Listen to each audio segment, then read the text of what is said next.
Good evening बच्चों, कैसे हैं आप सभी बेटा। तो उम्मीद है पेपर आज का बहुत अच्छा हुआ होगा। तो आज हम FST 3 के पेपर को डिस्कस करेंगे, वो भी केमिस्ट्री सेक्शन, ठीक है, और पूरी तरह से हिंदी माध्यम में। क्लियर है?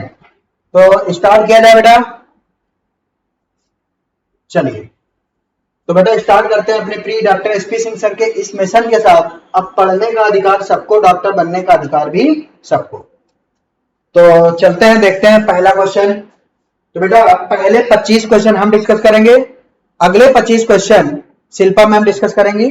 तो इसका मतलब 51 से लेकर 75 तक मैं डिस्कस करूंगा। इसके आगे 86 से लेकर 76 से लेकर 100 तक शिल्पा मैम डिस्कस करेंगी। तो बेटा स्टार्ट करते हैं। पहला क्वेश्चन आपको स्क्रीन में दिख रहा होगा।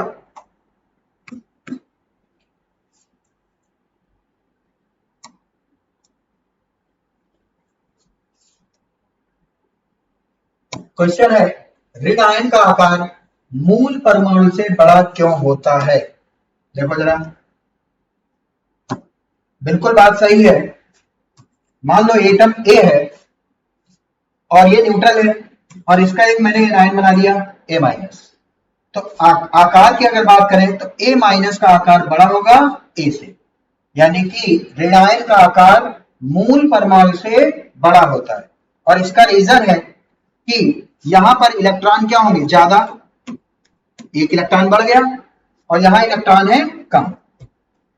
ठीक, जब इलेक्ट्रॉन बढ़ गए तो सिग्मा बढ़ जाएगा। इलेक्ट्रॉन बढ़ने से क्या बढ़ जाएगा, सिग्मा। और सिग्मा बढ़ने से बेटा, क्योंकि एक फार्मूला आपने पढ़ा होगा, जेड इफेक्टिव बराबर जेड माइनस सिग्मा। ठीक है, तो प्रभावी नाभिकीय आवेश, अगर यहां पर सिग्मा बढ़ जाएगा, अगर सिग्मा बढ़ जाएगा यानी इलेक्ट्रॉन बढ़ेंगे तो सिग्मा बढ़ेगा, और सिग्मा बढ़ने से जेड इफेक्टिव यानी प्रभावी नाभिकीय आवेश घट जाता है। तो ध्यान देना बेटा, A- यानी ऋणायन का साइज उसके उदासीन परमाणु से बड़ा होता है, या बोले मूल परमाणु से बड़ा होता है, क्योंकि इलेक्ट्रॉन के नंबर बढ़ जाएंगे तो यानी कि बाहर की तरफ रिपल्सन बढ़ जाएगा, जिसको बोलते हैं हम लोग सिग्मा। सिग्मा बढ़ जाएगा और जेड इफेक्टिव घट जाएगा, यानी नाभिकीय आवेश, जो प्रभावी नाभिकीय आवेश है वो घट जाएगा। तो देखो ऑप्शन, इलेक्ट्रॉनों के बीच प्रतिकर्षण बढ़ने के कारण, बिल्कुल सही है। प्रभावी नाभिकीय आवेश में कमी के कारण, बिल्कुल सही है। प्रभावी नाभिकीय आवेश में वृद्धि, बेटा वृद्धि अगर हो जाएगी तो साइज घट जाएगा, तो ये गलत हो गया। तो बताओ पहला और दूसरा सही है, और चौथा ऑप्शन देखिए, दोनों 1 और 2 सही है। इसका मतलब आंसर कौन सा, मोर करेक्ट आंसर हो जाएगा 4th। नेक्स्ट क्वेश्चन पर, कॉलम 1 और कॉलम 2 को मिलान करिए। कॉलम 1 ये है और कॉलम 2 ये है। कॉलम 1 यहां से लेकर यहां तक, कॉलम 2 यहां से लेकर यहां तक। अब जरा देखते हैं,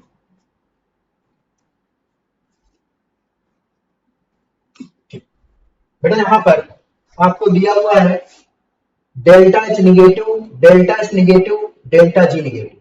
बेटा यहां पर एक रिलेशन होता है आपका, डेल्टा G बराबर delta H minus T delta S।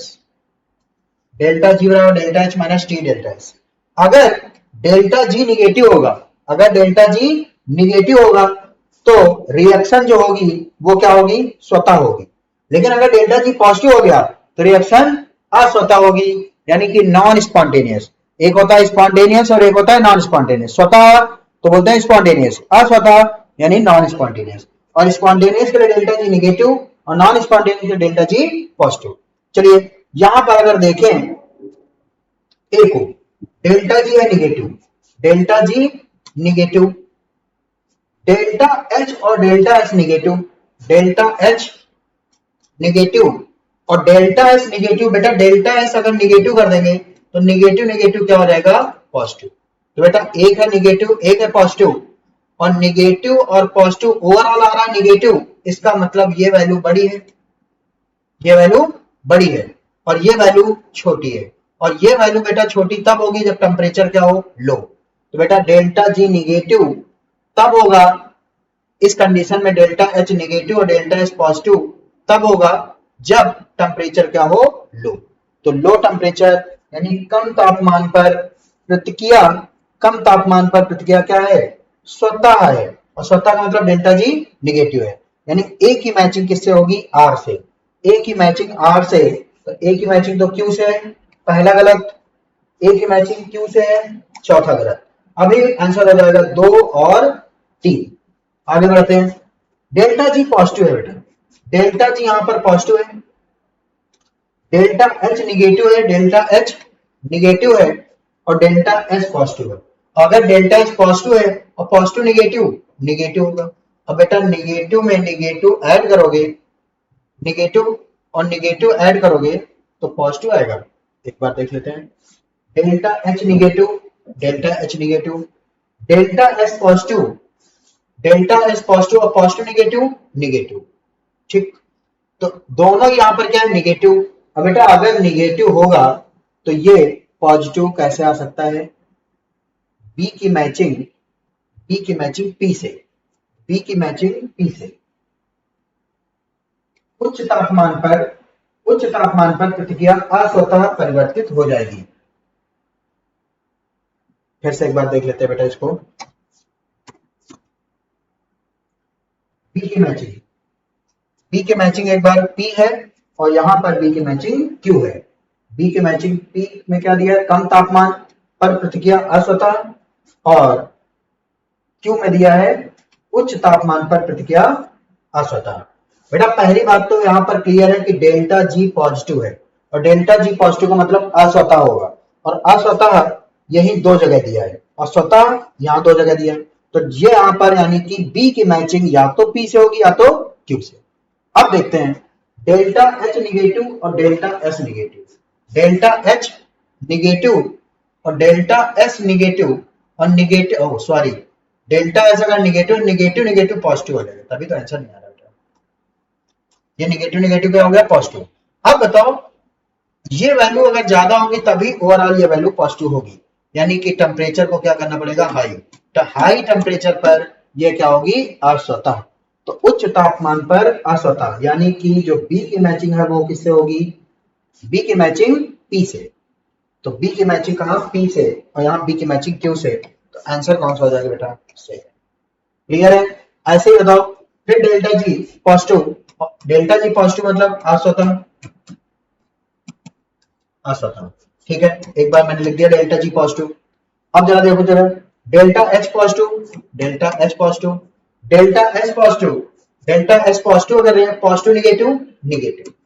अब जरा देखो, ये पॉजिटिव तब आएगा जब ये ज्यादा हो और ये कम हो, और ये तब कम होगा जब टेम्परेचर क्या हो, कम हो, यानी लो टेम्परेचर पर अस्वतः, लो टेम्परेचर पर अस्वतः, कम तापमान पर प्रतिक्रिया अस्वतः, यानी कि सी की मैचिंग क्यू से। तो सी की मैचिंग क्यू से, ये भी बिल्कुल सही है, इसका मतलब आंसर बिल्कुल आपका सेकंड राइट है। तो बहुत ही अच्छा क्वेश्चन था, पूरा इसमें डेल्टा जी और delta H minus T delta S पूरा इसमें यूज कर लिया। ठीक है, तो इस फॉर्मूले के यूज से नीट में क्वेश्चन बहुत ही ज्यादा बार पूछे गए। ठीक है,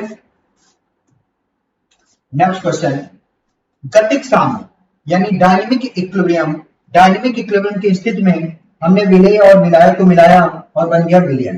ठीक है, विलेय और विलायक को मिलाया और बन गया विलयन। इसके लिए गतिक साम्य पर क्या सही है, बेटा गतिक साम्य पर विघटन की दर, विघटन की दर यानी रेट ऑफ डिसोल्यूशन और रेट ऑफ अनसैचुरेशन क्या होती है, बराबर। ये आपको याद रखना है, रेट ऑफ डिसोल्यूशन और रेट ऑफ अनसैचुरेशन यानी असंतृप्तता की दर और विघटन की दर बराबर होती है। क्लियर है, नेक्स्ट क्वेश्चन,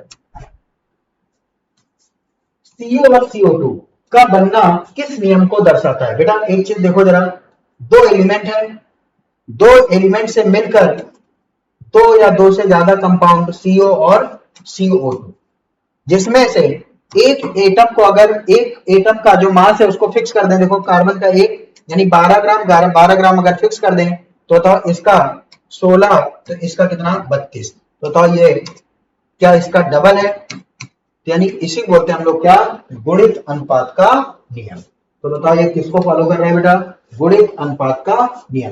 एक एटम के मास को अगर फिक्स कर दें तो दूसरा एक दूसरे का क्या होगा, गुणित अनुपात होगा। तो देखो ये अगर ये 1 रेशियो है तो ये 1:2। क्लियर? नेक्स्ट कारण का क्वेश्चन बेटा, किसी पदार्थ की प्रतिरोधकता, और प्रतिरोधकता बेटा बोलते हैं रो, उसका प्रतिरोध ये आर। तो कह रहा है कि प्रतिरोधकता और प्रतिरोध बराबर है। ऐसा कब हो सकता है? आर बराबर rho L by A, R बराबर रो एल बाई ए। ये बेटा क्रॉस सेक्शन एरिया, ये लेंथ, ये लंबाई, ये क्रॉस सेक्शन एरिया, यानी कि तो आर बराबर रो तब हो सकता है कि 1 मीटर लंबा अगर ये वैल्यू 1 हो जाए और ये भी 1 हो जाए तो बताओ ये 1/1 हो जाएगा, आर बराबर क्या आ जाएगा? रो। तो बताओ किसी पदार्थ की प्रतिरोधकता उसका प्रतिरोध है जब वह 1 मीटर लंबा होता है और उसके अनुप्रस्थ काट का क्षेत्रफल यानी ए भी क्या हो जाए? 1 वर्ग मीटर। तो बिल्कुल सही है, ये 1 मीटर और 1 वर्ग मीटर, तो उनका रेशियो क्या आ जाएगा? 1, यानी आर बराबर रो, प्रतिरोध बराबर प्रतिरोधकता। तो क्या ऐसा हो सकता है? और इस कंडीशन पर बिल्कुल सही है बेटा। प्रतिरोधकता की जो एसआई इकाई है वो ओम मीटर होती है। तो देखते हैं बेटा, रो बराबर क्या हो जाएगा? रो बराबर R A by L, R A by L. चलो बेटा, इसकी यूनिट ओम, इसकी यूनिट मीटर स्क्वायर, इसकी यूनिट मीटर, काटोगे तो बताओ क्या आ जाएगी? Ohm into metre. तो ये वाला भी स्टेटमेंट सही है बेटा, लेकिन इसकी यूनिट ये है, क्या इस वजह से ऐसा है? नहीं। तो कथन सही है और कारण भी सही है, लेकिन कारण कथन की सही व्याख्या नहीं कर रहा है। तो आंसर कौन सा है बेटा? सेकंड। यदि अभिकथन और कारण दोनों सही है, लेकिन कारण अभिकथन की सही व्याख्या नहीं करता। आंसर तो बेटा हो जाएगा 55 का।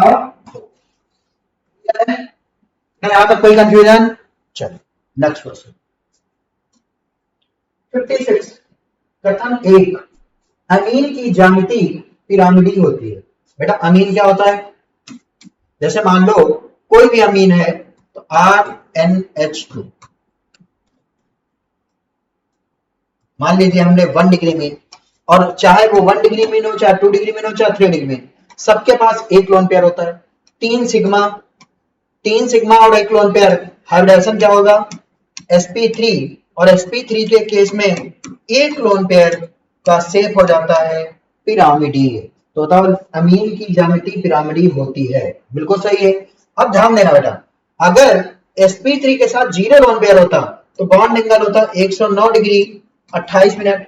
लेकिन ये जो लोन पेयर है, और लोन पेयर और बंद कोण, लोन पेयर और बॉन्ड पेयर, तो लोन पेयर और बॉन्ड पेयर के बीच में रिपल्सन होता है, इसलिए जो बॉन्ड एंगल होगा वो क्या हो जाएगा? कम हो जाएगा। तो लोन पेयर और बॉन्ड पेयर रिपल्सन ज्यादा होने की वजह से बॉन्ड पेयर के बीच एंगल कम हो जाता है। तो बताओ यहाँ पर कार्बन नाइट्रोजन कार्बन और carbon nitrogen hydrogen 109 degree 28 minute से थोड़ा अधिक नहीं बेटा, क्या हो जाएगा? कम हो जाता है। क्लियर है? तो अगर अधिक लिखा है तो ये क्या स्टेटमेंट गलत है, अगर कम होता तो स्टेटमेंट सही होता। तो कथन सही है, कारण उसका कथन 1 और कथन 2 में कथन 1 सही, कथन 2 गलत। कथन 1 सही लेकिन कथन 2 गलत। आंसर कौन सा है बेटा? थर्ड। क्लियर है?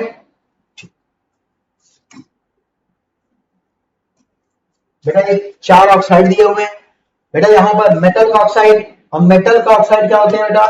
क्षारीय, यानी बेसिक। CO2 और SiO2 दोनों नॉन मेटल के ऑक्साइड। ये क्या होते हैं? एसिडिक, एसिडिक यानी अम्लीय।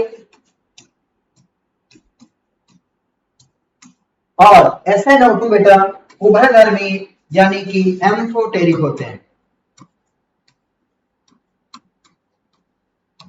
एम्फोटेरिक होते हैं यानी उभयधर्मी।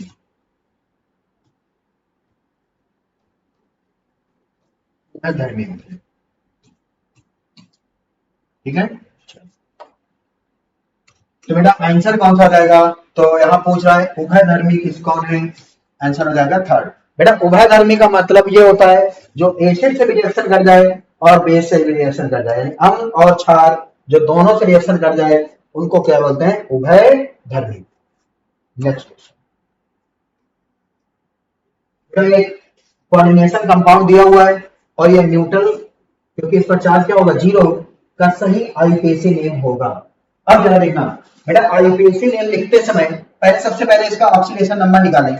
बताओ यहाँ पर प्लेटिनम का ऑक्सीडेशन स्टेट अगर हम लोग H मान लें, अमोनिया होता है न्यूट्रल तो जीरो, और एक Cl का -1 तो 2 का -2 बराबर जीरो, X बराबर क्या आ जाएगा +2।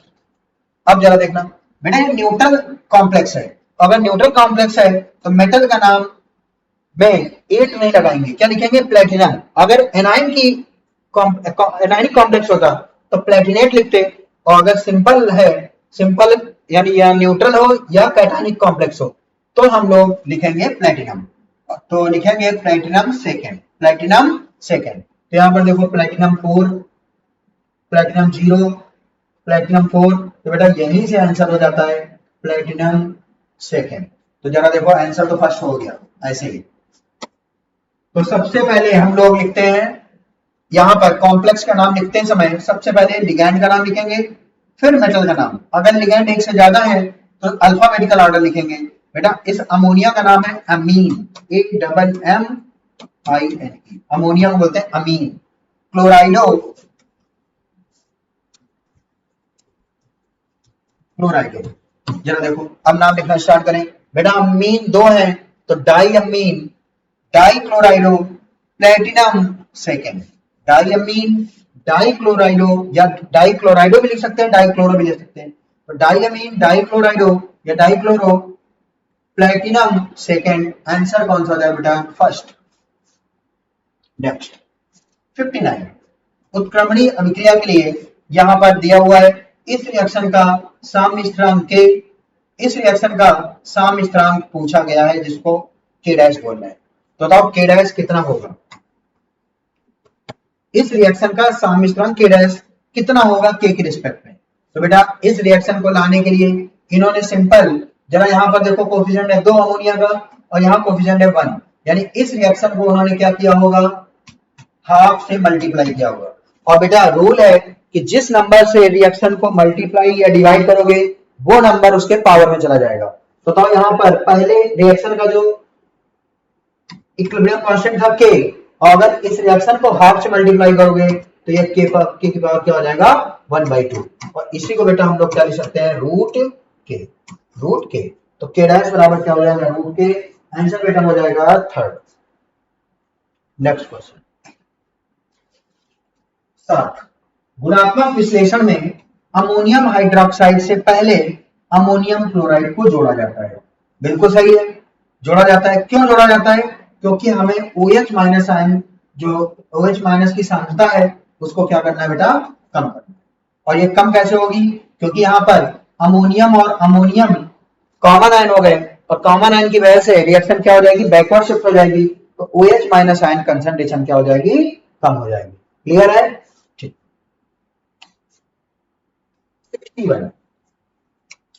61 क्वेश्चन में पूछा है निम्नलिखित में से कौन सा परमाणु में इलेक्ट्रॉनों का सही व्यवस्था नहीं है, इलेक्ट्रॉनों की सही व्यवस्था नहीं है। जरा ध्यान देना बेटा, N की वैल्यू हमेशा L से बड़ी होगी, N की वैल्यू हमेशा L से बड़ी होगी। 5 3 3 2 3 2 4 0, यहां तक तो बिल्कुल इस बात से बिल्कुल सही है। अब जरा देखो जो N की वैल्यू है, M की वैल्यू, M की वैल्यू वो कहां से कहां तक होती है, -L से +L तक इंक्लूडिंग 0, -L से +L इंक्लूडिंग 0, ये होती है M की वैल्यू। अब जरा देखो बेटा अगर L बराबर 3 है तो M बराबर होगा -3 से +3 इंक्लूडिंग 0, तो बिल्कुल सही है। L बराबर 2 है तो बेटा -2 से +2 होगा, -3 नहीं होगा, तो ये गलत हो गया। आंसर हो जाएगा बेटा कौन सा सेकेंड। अगर यहाँ L 2 है तो M होगा -2 से +2, तो -2 आ सकता है, ठीक है।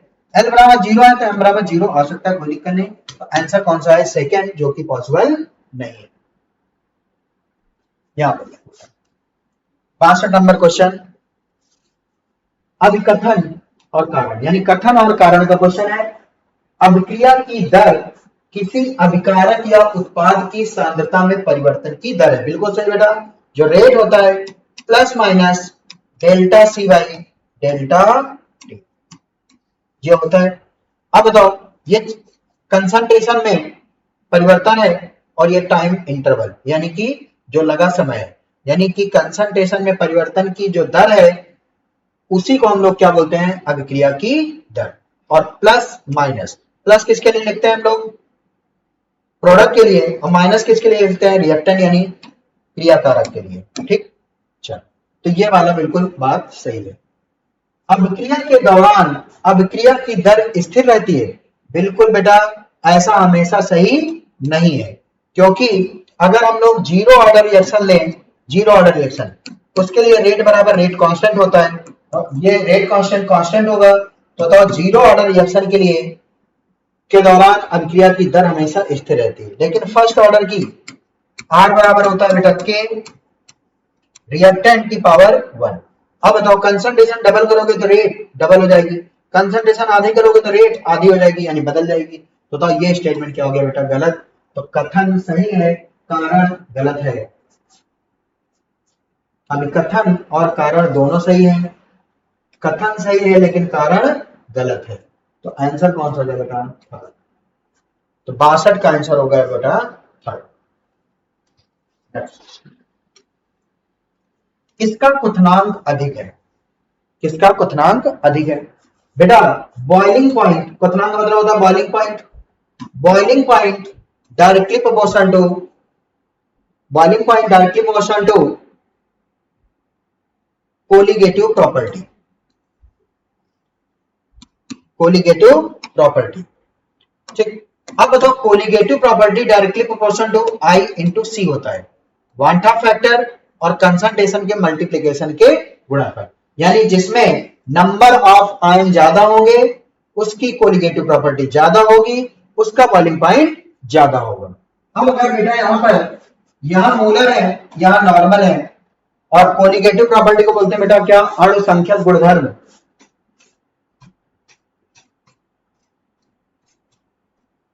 अणु संख्यक गुणधर्म।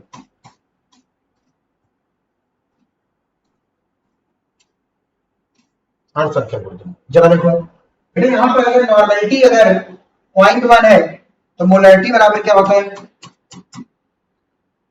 सॉरी नॉर्मलिटी बराबर मोलरिटी इंटू एन फैक्टर।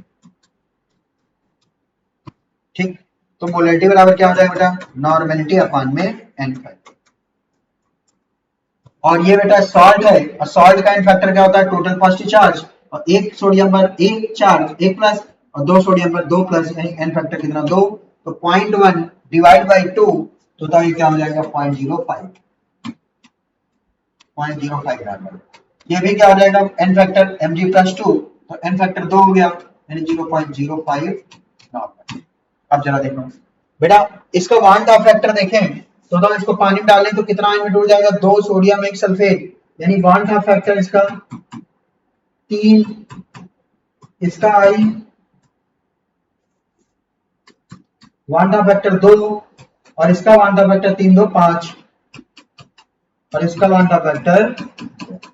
अब बताओ बेटा आई और सी, बेटा आई सी भी इसका ज्यादा है, यानी कंसंट्रेशन भी ज्यादा और आई भी ज्यादा, तो इसका वन हाफ फैक्टर ज्यादा और कंसंट्रेशन भी ज्यादा, यानी कोलिगेटिव प्रॉपर्टी ज्यादा, तो बॉइलिंग पॉइंट भी क्या होगा, ज्यादा। नेक्स्ट क्वेश्चन, फिर से स्वतः अभिक्रिया, बेटा स्वतः अभिक्रिया के लिए डेल्टा जी क्या होना चाहिए, निगेटिव। स्वतः अभिक्रिया के लिए डेल्टा जी निगेटिव होना चाहिए। अब जरा पढ़ते हैं आगे, के लिए अनुकूल परिस्थिति है। अब डेल्टा जी निगेटिव किसमें आएगा, जरा चेक कर लेते हैं। डेल्टा जी बराबर delta H minus T delta S. चलो बेटा पहला ऑप्शन चेक करते हैं, ये बाद में देखेंगे, पहले देखेंगे। डेल्टा एस पॉजिटिव है, डेल्टा एच पॉजिटिव है, चलो ये पॉजिटिव हो गया बेटा। डेल्टा एस पॉजिटिव है, अगर ये पॉजिटिव है और पॉजिटिव निगेटिव, निगेटिव, यानी कि एक पॉजिटिव एक निगेटिव, और हमें लाना है स्वतः, यानी डेल्टा जी निगेटिव हो जाए। और ये निगेटिव तब होगा जब ये वैल्यू मैग्नीट्यूड में ज्यादा हो। क्लियर है, इसका मतलब कि टी डेल्टा एच ज्यादा हो डेल्टा एच कम हो, और देखो वही लिखा हुआ है टी डेल्टा एच ज्यादा हो डेल्टा एच कम हो। बेटा आंसर कौन सा जाएगा फर्स्ट? क्लियर है यहां तक? कोई कंफ्यूजन? नो। नेक्स्ट, निम्नलिखित में से कौन सा केवल एक मोनोक्लोरो उत्पाद व्युत्पन्न देता है? कौन इसकी अगर एक बार क्लोरीनेशन कराएं सनलाइट के प्रेजेंस में तो कौन एक क्लोरो प्रोडक्ट देता है? तो बेटा जिसमें एक टाइप का हाइड्रोजन होगा, एक ही टाइप का, वही देगा। जरा देखो नियोपेंटेन, नियोपेंटेन की अगर स्ट्रक्चर लिखें बेटा CH3,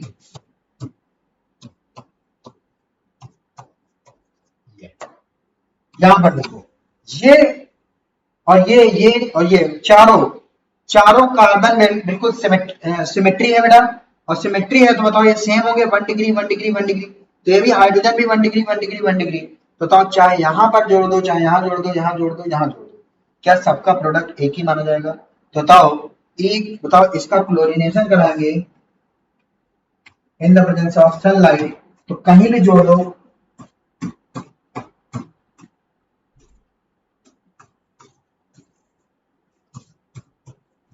बेटा क्लोरो प्रोडक्ट कितना बनेगा? एक। तो मोनोक्लोरो प्रोडक्ट कितना बनेगा? एक। आंसर कौन सा हो जाएगा? जरा एक बार देखिए नॉर्मल हेक्सेन का अगर मोनोक्लोरिनेशन कराएं तो कितना प्रोडक्ट बनना चाहिए? बेटा नॉर्मल हेक्सेन 1 2 3 4 5 6, ये मैंने नॉर्मल हेक्सेन लगा दिया। बेटा ये और ये वाला कार्बन बिल्कुल सेम है, तो यहां से एक हाइड्रोजन हटा के क्लोरीन लगाएं या तो यहां से। एक बात, ये और ये सेम है तो यहां से हटा दें, और ये सेम है तो यहां से हटा दें। तो बताओ इसके कितने मोनोक्लोरल प्रोडक्ट बनेंगे? 3। जरा यहां लिखें 2,3 डाइमिथाइल पेंटेन, 1 2 3 4 5 पेंटेन हो गया। 2,3 डाइमिथाइल पेंटेन। अब जरा देखो बेटा ये वाला और ये वाला एक ही है, तो एक यहां से बन जाएगा, 2 3 4 5 6, तो यहां तो और ज्यादा प्रोडक्ट बन जाएंगे, बट एक हमें चाहिए क्या? केवल एक। 2 मिथाइल पेंटेन, यहां पर भी 2 मिथाइल पेंटेन अगर हम लोग बनाएं 1 2 3 4 5 2 पर मिथाइल, तो बेटा ये और ये बिल्कुल सेम हो गए, 1 2 3 4 5, तो यहां कितने प्रोडक्ट बनेंगे? 5। तो नियोपेंटेन में केवल एक मोनोक्लोरो प्रोडक्ट बनेगा। आंसर हो जाएगा 65 का 4। नेक्स्ट 66, वह अभिकर्मक जो एसीटोन होता है बेटा CH3CO CH3 और बेंजल्डिहाइड, दोनों के साथ प्रतिक्रिया बेटा नहीं अभिक्रिया,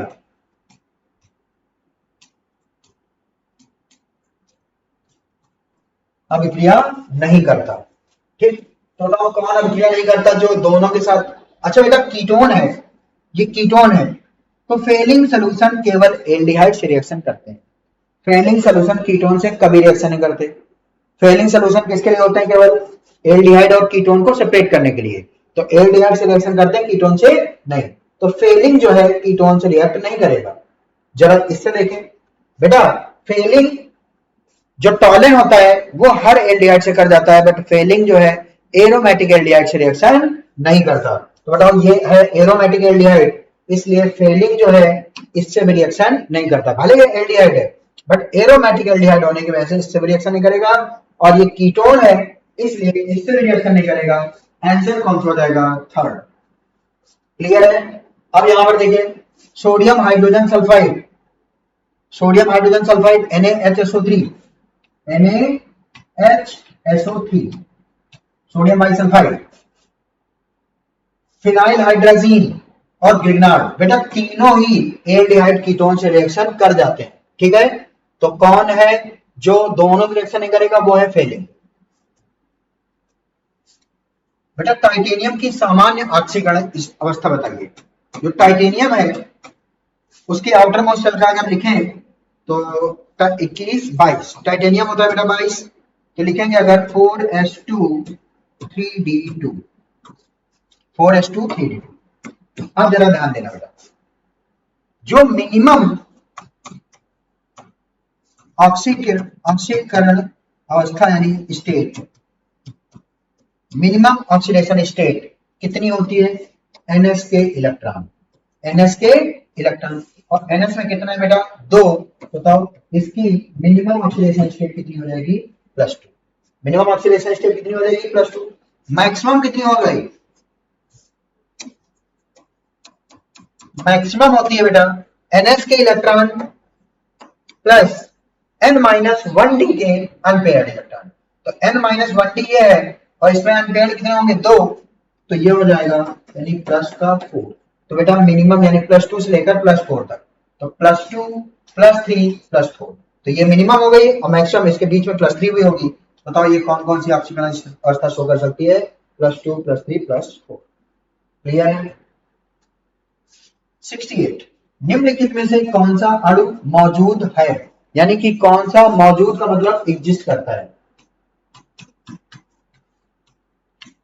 एग्जिस्ट करेगा। तो देखो कौन से एग्जिस्ट नहीं करेंगे पहले देख लें बेटा। हीलियम और He2 और Be2 एग्जिस्ट नहीं करेंगे। जरा He2 को देखें बेटा, एक हीलियम के पास 2 इलेक्ट्रॉन, तो He2 के पास टोटल इलेक्ट्रॉन कितने? 4। अब अगर MOT लगाएं तो Ba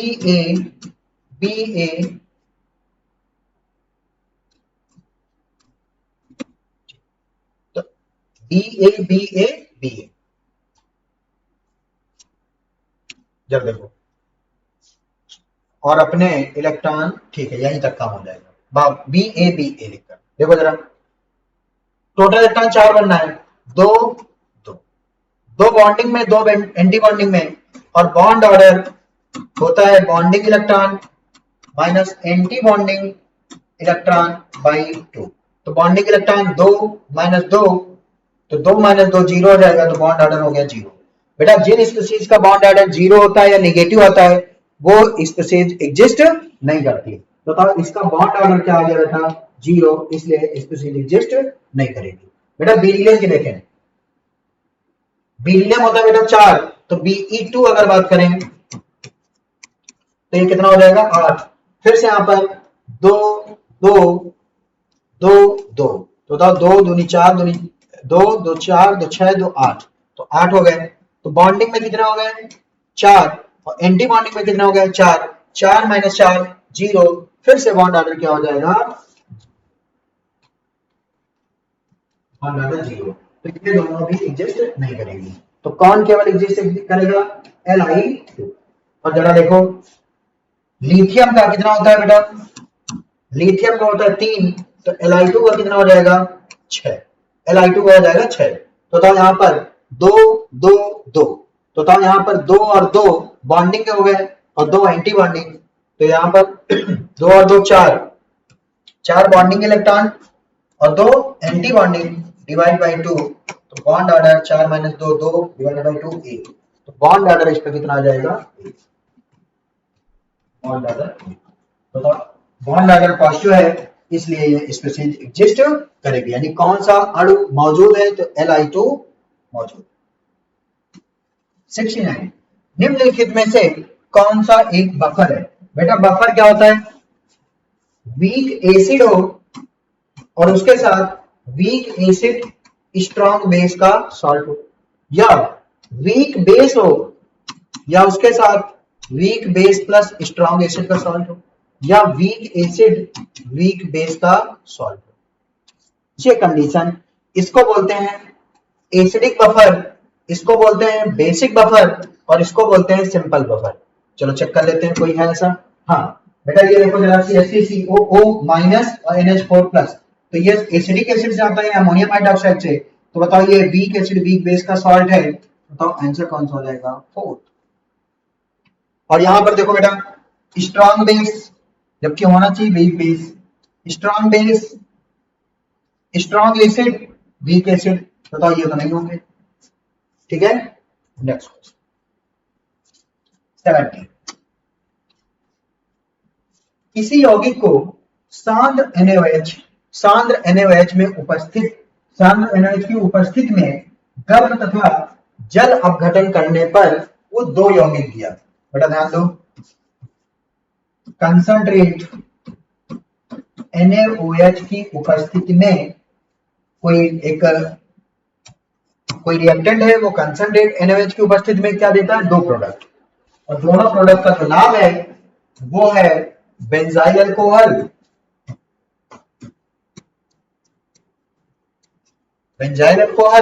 और एक है बेंजोइक एसिड।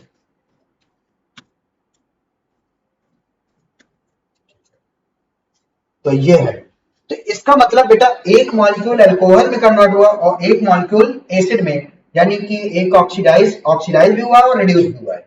इसका मतलब कि ऐसा कब होता है, वो भी कंसंट्रेट बेस की। तो बेटा ये रिएक्शन हो गई कौन सी, कैनिजारो। कौन सी रिएक्शन हो गई,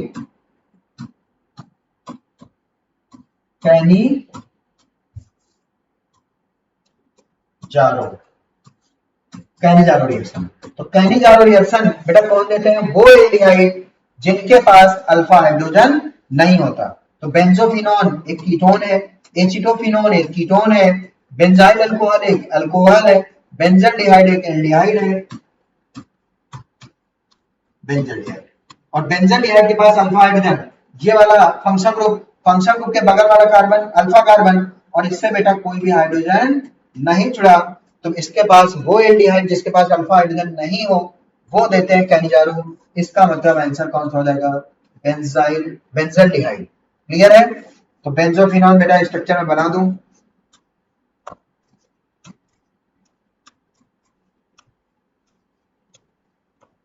ये बेंजोफिनोन हो गया। एसिटोफिनोन होता है बेटा CH3CO, ये एसिटोफिनोन हो गया। ठीक है, तो एसिटोफिनोन, बेंजोफिनोन, ये बेटा कीटोन है। और यहां पर हमें कैनिजारो के लिए क्या चाहिए, एल्डिहाइड जिसके पास अल्फा हाइड्रोजन ना हो। तो एक मॉलिक्यूल इसका ऑक्सीडाइज, कितने मॉलिक्यूल लेना है, दो। तो एक मॉलिक्यूल ऑक्सीडाइज होकर अल्कोहल बन जाएगा, और एक मॉलिक्यूल ऑक्सीडाइज होकर एसिड बन जाएगा, और एक मॉलिक्यूल रिड्यूस होकर क्या बन जाएगा, अल्कोहल। तो ये एक डिस्प्रोपोर्शनेशन रिएक्शन होती है। ठीक है, या बोलो रेडॉक्स रिएक्शन होती है। चलो, एक आदर्श गैस के 2 मोल, एक आदर्श गैस के कितने मोल, 2 मोल, और समतापी उत्क्रमणी तरीके से, समतापी मतलब आइसोथर्मल, आइसोथर्मल के लिए बेटा डेल्टा टी बराबर क्या, 0, और टी क्या होता है, कांस्टेंट। ठीक, अब जरा देखो, से 1 लीटर से 10 लीटर तक उसको क्या कर दिया, प्रसारित कर दिया। तो बताओ 300 केल्विन पर इस प्रतिक्रिया के लिए एंथैल्पी परिवर्तन, बेटा डेल्टा एच पूछ रहा है, ना कि वर्क डन। बेटा यहां पर बहुत सारे बच्चों ने गलती की होगी, क्योंकि उनको बस सीधे वर्क दिखा और वर्क बराबर क्या लगाया उन्होंने, -2.303। ठीक है, वर्क डन बराबर -2.303 एनआरटी लॉग V2/V1, क्योंकि यहां पर वॉल्यूम दिया है V2/V1 और 2 मोल एन दिया है, और उन्होंने वर्क डन लगा दिया, जो कि गलत है बेटा। वर्क डन नहीं पूछ रहा है, क्या पूछ रहा है, एंथैल्पी। तो डेल्टा एच होता है NCP delta T, delta H बराबर होता है एनसीपी डेल्टा टी। और बेटा आइसोथर्मल है, तो डेल्टा टी क्या हो जाएगा, 0, तो सब कुछ हो जाएगा 0, और आंसर हो जाएगा बेटा therm, kilojoule, 0 kilo 72। 50 minute तक 3 एम्पियर धारा प्रवाहित करने पर 108 ग्राम 1.8 ग्राम धातु जमा होती है। धातु का तुल्यांकी भार बताना बेटा। तो देखो डिपॉजिट वेट, कितना जो मेटल है उसका वेट यानी कि मास डिपॉजिट हुआ है, तो W बराबर होता है EIT अपान में 96,500। अब बेटा देखो यहां पर वेट दिया कितना, 108 ग्राम 1.8 ग्राम। ये हमें निकालना है, करंट हमें 3 एम्पीयर दी हुई है, टाइम सेकंड में रखना होता है बेटा। यहाँ पर 50 मिनट दिया है, इसको 60 से गुणा कर लेंगे तो सेकंड बदल जाएगा, डिवाइड कर देंगे 96,500। बताओ यहाँ से E बराबर आ जाएगा वेट इंटू 96,500। बताओ 1.8 into 96,500 divide by I into T, और I है बेटा कितना, 3 एम्पियर, टाइम है 50 मिनट, उसको सेकंड में बदला तो ये हो गया, और इसको बेटा सॉल्व करना आ जाएगा 19.3। क्लियर है? आंसर हो गया थर्ड। क्लियर है? नेक्स्ट दुर्बल अम्ल है उसका पीकेए, पीकेए का एच नहीं, पीकेए का एच नहीं, एचए का पीके, एचए का पीकेए, ठीक है। एक दुर्बल अम्ल है एचए, उसका पीकेए 4.8, एक दुर्बल क्षार है BOH, उसका पीकेबी कितना है 4.78।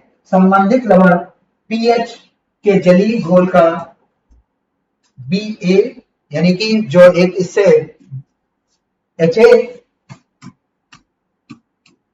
और BOH इससे एक सॉल्ट बना, कौन सा? BA। इस सॉल्ट का पीएच पूछ रहा है। तो बेटा एक चीज बताओ, वीक एसिड है, वीक बेस है, उससे सॉल्ट जो बनेगा वीक एसिड वीक बेस, और वीक एसिड वीक बेस का जो सॉल्ट है उसकी पीएच होती है 25 डिग्री सेंटीग्रेड पर। जो पीएच का फॉर्मूला होता है पीएच बराबर 7 प्लस हाफ पीके माइनस हाफ लॉग हाफ पीके। ये आपका फॉर्मूला है वीक एसिड वीक बेस के सॉल्ट की पीएच।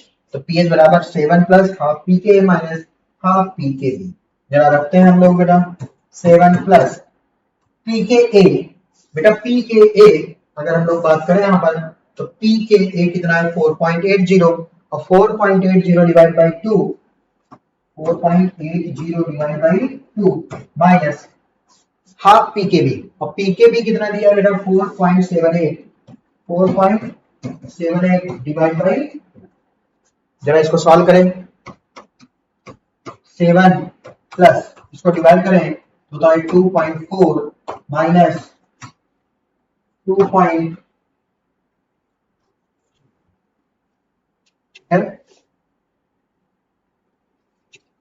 अब बताओ ये बेटा अगर 2.40 है और ये 3.9 है तो यह कितना आ जाएगा 7.01, 7.01 आंसर हो जाएगा बेटा थर्ड। नेक्स्ट क्वेश्चन 74, बहुत अच्छा क्वेश्चन है बेटा। हैलोजन के गुणों के संदर्भ में निम्नलिखित में से कौन सा कथन सही है? तो देखते हैं सही कौन सा है। क्लोरीन के छोटे आकार के कारण इलेक्ट्रॉन लब्ध एंथैल्पी क्लोरीन की तुलना में कम होती है, क्लोरीन की तुलना में कम होती है। फिर से, फ्लोरीन के छोटे आकार के कारण इलेक्ट्रॉन लब्ध एंथैल्पी क्लोरीन की तुलना में क्या होती है बेटा? कम होती है। तो ये स्टेटमेंट बिल्कुल आपका सही है। क्यों बेटा? फ्लोरीन का अगर साइज छोटा होगा तो उसमें 2p होगा, और 2p का साइज छोटा, और क्लोरीन का में 3p होता है और 3p का साइज बड़ा, तो बताओ यहाँ इलेक्ट्रॉन डेंसिटी ज्यादा होती है, इसलिए आने वाले इलेक्ट्रॉन को अपोज भी ज्यादा करेगा, और यहाँ इलेक्ट्रॉन डेंसिटी कम होगी, आने वाला इलेक्ट्रॉन का अपोज कम करेगा। तो ये इलेक्ट्रॉन लेना ज्यादा चाहेगा और ये इलेक्ट्रॉन लेना कम चाहेगा। तो बिल्कुल बात सही है कि इलेक्ट्रॉन एंथैल्पी क्लोरीन की ज्यादा, फ्लोरीन की कम, और रीजन है उसका छोटा साइज। समूह के अन्य सदस्यों यानी कि फ्लोरीन को छोड़ दो, अच्छा, समूह के अन्य सदस्यों की तुलना में आयोडीन की भौतिक अवस्था समान हो, आयोडीन की भौतिक अवस्था समान होती है ना बेटा? फ्लोरीन, क्लोरीन, ब्रोमीन और आयोडीन, ये बेटा दोनों गैस हैं, ये होता है लिक्विड, और ये बेटा फिजिकल स्टेट, भौतिक अवस्था समान नहीं बेटा, असमान है। और रंग में भी क्या होते हैं बेटा? भिन्न। तो ये हो गया गलत। फ्लोरीन कोई धनात्मक ऑक्सीडेशन स्टेट नहीं दिखाता, बिल्कुल सही बात है, क्योंकि इससे ज्यादा ईएन किसी की नहीं होती। इलेक्ट्रोनिगेटिविटी यानी विद्युत ऋणता इससे ज्यादा किसी का नहीं होता। तो बताओ ये किसी दूसरे से इलेक्ट्रॉन हमेशा खींचेगा, तो हमेशा निगेटिव ऑक्सीडेशन स्टेट होगी, पॉजिटिव नहीं बेटा। इन X2, अच्छा, हैलोजन की रिएक्शन वाटर से करा दो तो ये डिस्प्रोपोर्शनेट हो जाता है HX और HOX में, बिल्कुल सही है, ये वाला स्टेटमेंट बिल्कुल सही है। और हैलोजन क्या होना चाहिए? क्लोरीन और ब्रोमीन, यानी Cl2 और Br2 वाटर के प्रेजेंस में Cl- और OCl- या Br माइनस OBr माइनस बनाएंगे। पूरी पीरियोडिक टेबल में F2 सबसे ज्यादा ऑक्सीकारक हैलोजन है। अच्छा, फ्लोरीन पूरी हैलोजन में सबसे स्ट्रॉन्ग ऑक्सीडाइजिंग एजेंट है। ये वाला भी स्टेटमेंट सही है। तो यहाँ पर सही कौन कौन सा हो गया? पहला, तीसरा, चौथा, पांचवा। पहला, तीसरा, चौथा, पांचवा। आंसर कौन सा होगा बेटा? सेकंड। 75 नंबर बेटा, यदि किसी अभिक्रिया की, प्रतिक्रिया की जगह बेटा क्या होना चाहिए? अभिक्रिया। तो किसी अभिक्रिया की अर्ध आयु अवधि प्रारंभिक सांद्रता के व्युत्क्रमानुपाती होती है। इन्होंने कह दिया कि जो हाफ लाइफ है T half inversely proportional to A है। देखो कह रहे हैं अर्ध आयु प्रारंभिक सांद्रता के व्युत्क्रमानुपाती है, और व्युत्क्रमानुपाती का मतलब होता है बेटा डायरेक्टली प्रोपोर्शनल टू ए की पावर -1।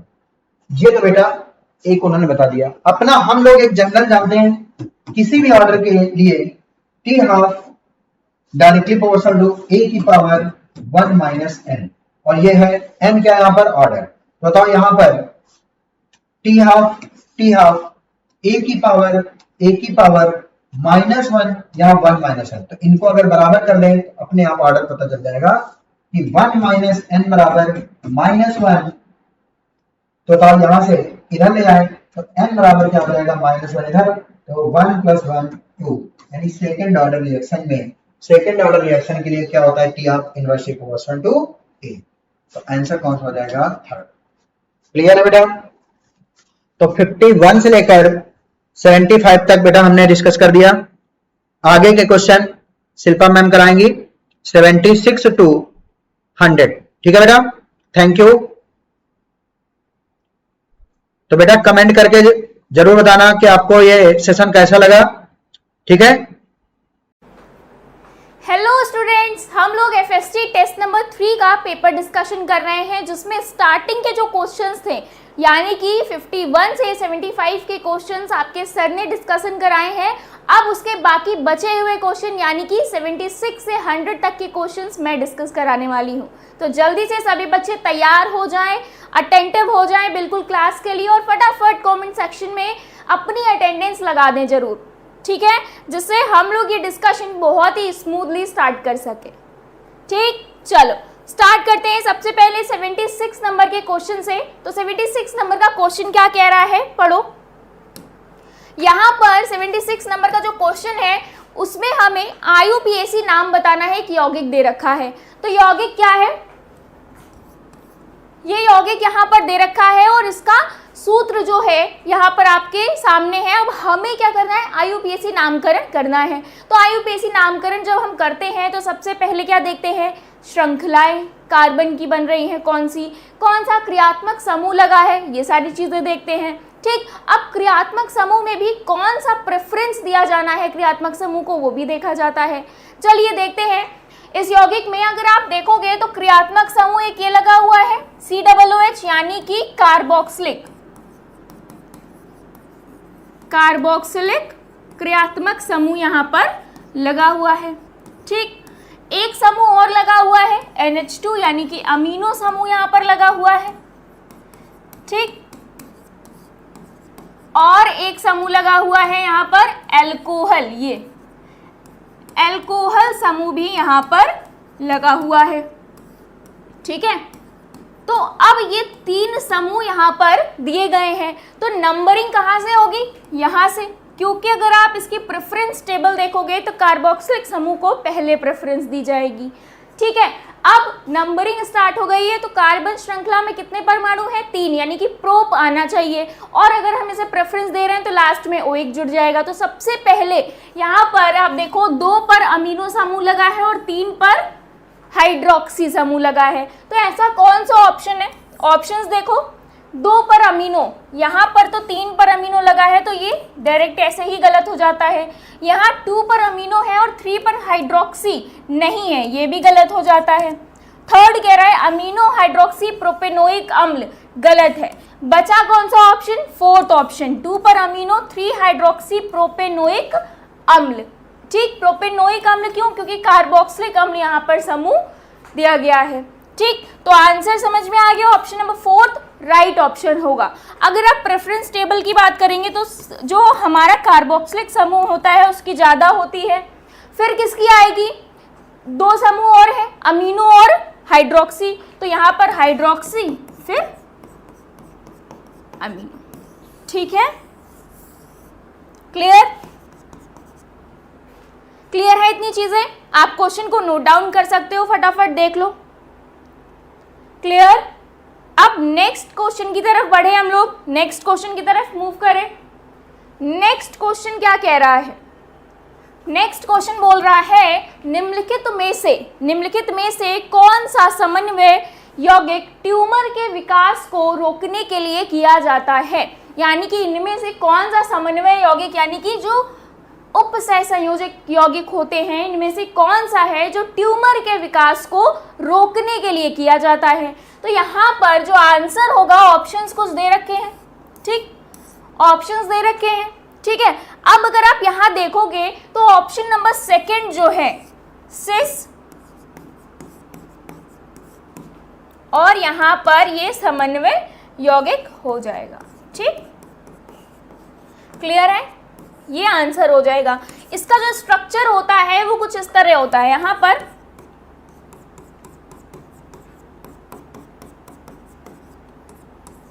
ये स्ट्रक्चर है, ठीक है, ये क्या है, स्ट्रक्चर है इसका। क्लियर? अच्छा, ये क्वेश्चन बहुत इंपॉर्टेंट है, क्यों? क्योंकि ये क्वेश्चन जेईई मेंस में पूछा गया था, ये क्वेश्चन जेईई मेंस में पूछा गया था, तो इसको हल्के में नहीं लेना इस क्वेश्चन को। तो ये क्वेश्चन बहुत इंपॉर्टेंट है, आप नोट डाउन कर सकते हो। इसका आंसर क्या होगा, option number 2 is right option, 2 is right option. Clear? JEE Mains में आया है बच्चों ये क्वेश्चन, ठीक है। नेक्स्ट क्वेश्चन की तरफ आगे मूव करें। चलो, नेक्स्ट क्वेश्चन क्या कह रहा है देख लेते हैं जल्दी से। इतना नोट डाउन कर लो, इसका स्ट्रक्चर ये जो दिया है ये भी नोट डाउन कर सकते हो आप, ठीक है। नेक्स्ट क्वेश्चन 78 नंबर का क्वेश्चन बोल रहा है बोहर मॉडल समझा जा सकता है, जो बोहर मॉडल दिया गया था वो समझा जा सकता है। ऑप्शंस है सौर स्पेक्ट्रम, दूसरा ऑप्शन कह रहा है हाइड्रोजन अणु का स्पेक्ट्रम, तीसरा कह रहा है किसी भी परमाणु या आयन का स्पेक्ट्रम जिसमें केवल एक इलेक्ट्रॉन होता हो, चौथा कह रहा है केवल हाइड्रोजन परमाणु का स्पेक्ट्रम। तो क्या आंसर सही होगा? अच्छा, जो बोहर का मॉडल था वो बताया क्या गया था कि उन्होंने क्या बताया था, जो इलेक्ट्रॉन होते हैं एक निश्चित कक्षा में गति करते हैं और हर एक कक्षा की जो ऊर्जा होती है वो अलग अलग होती है ना, ऐसे ही तो बताया था, हर एक कक्षा की जो ऊर्जा होती है वो अलग अलग होती है। अब क्या होता है, एक इलेक्ट्रॉन ऊर्जा खोकर, ठीक है, उच्च ऊर्जा स्तर में है तो वो ऊर्जा खोकर निम्न ऊर्जा स्तर में आ जाता है, वहीं ऊर्जा प्राप्त कर लेता है तो वो निम्न से उच्च में चला जाता है। तो वहां पर जब बोहर ने जब ये मॉडल समझा रहे थे तो उन्होंने बताया कि ये किसी भी परमाणु या आयन का स्पेक्ट्रम जिसमें केवल एक इलेक्ट्रॉन उपस्थित होता है, यानी कि हाइड्रोजन परमाणु के ही जैसे, और ठीक है, तो यहाँ पर सिर्फ ये आंसर नहीं राइट होगा, ये आंसर राइट होगा। ठीक, किसी भी परमाणु या आयन का स्पेक्ट्रम जिसमें केवल एक इलेक्ट्रॉन उपस्थित हो उसके लिए बोहर मॉडल को समझा जा सकता है। क्लियर है इतनी चीजें? चलो, यानी कि 78 नंबर का क्वेश्चन भी यहाँ पर राइट है। ठीक, ऑप्शन नंबर 3 जो है राइट हो जाएगा। आगे नेक्स्ट क्वेश्चन की तरफ मूव करें। 78 क्वेश्चन तक हम लोगों ने कर लिया है, 79 क्वेश्चन की तरफ बढ़े आगे। नेक्स्ट क्वेश्चन क्या कह रहा है, ठीक है, चलो नेक्स्ट क्वेश्चन में यहाँ पर एक यौगिक दे रखा है, ठीक है। अब बोला गया है इसकी सही संरचना बताओ, इसकी सही संरचना क्या होगी, जिसके लिए जो परमाणु क्रमांक है आयरन का वो कितना होता है, 26 होता है। आयरन का परमाणु क्रमांक 26 होता है। अब इसकी संरचना इस यौगिक की क्या होगी, अष्टफलकीय होगी, चतुष्फलकीय होगी, वर्ग पिरामिडी होगी या फिर त्रिकोणीय पिरामिडी होगी, क्या होगी, जल्दी से बताओ। अगर हम लोग संयोजकता बंध सिद्धांत के अनुसार समझें तो यहाँ पर अगर हम इसकी संरचना बनाएंगे और अगर इसका ऑक्सीकरण संख्या पहले निकालेंगे तो यहाँ पर 0 हो जाएगी। क्यों? क्योंकि इसकी वजह से ये यहाँ पर जो इसकी ऑक्सीकरण संख्या होगी,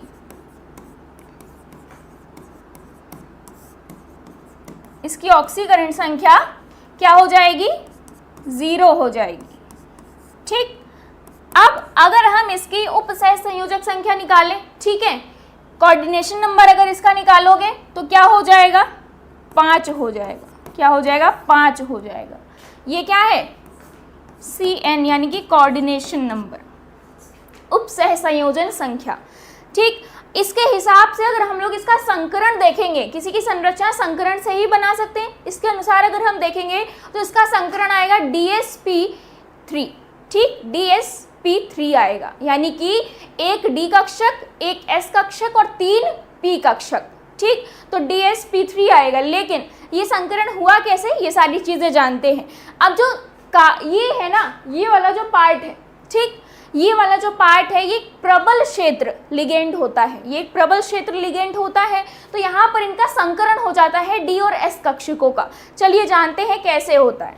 ठीक है, अब देखो यहाँ पर जो संकरण हो रहा होता है वो किस तरह से होता है। सबसे पहले तो जो आयरन है उसका परमाणु क्रमांक 26 है। अगर आप इसका इलेक्ट्रॉनिक विन्यास बनाओगे क्या बनेगा, ये ऑर्गन हो गया। ठीक, क्या हो गया, 4s2 और यहाँ पर 3d6। ठीक, ये कितना हो गया, ऑर्गन का कितना होता है, ऑर्गन का 18 और 8 कितने हो गए, 26। ठीक है, इतना क्लियर है, 4s2 3d6। अब देखो, अब आप इसका अगर यहाँ पर 4s2 यानी कि 4s में एक कक्षक है, 2 इलेक्ट्रॉन इस तरह से आ गए, 3d है तो यहाँ पर 5 कक्षक है।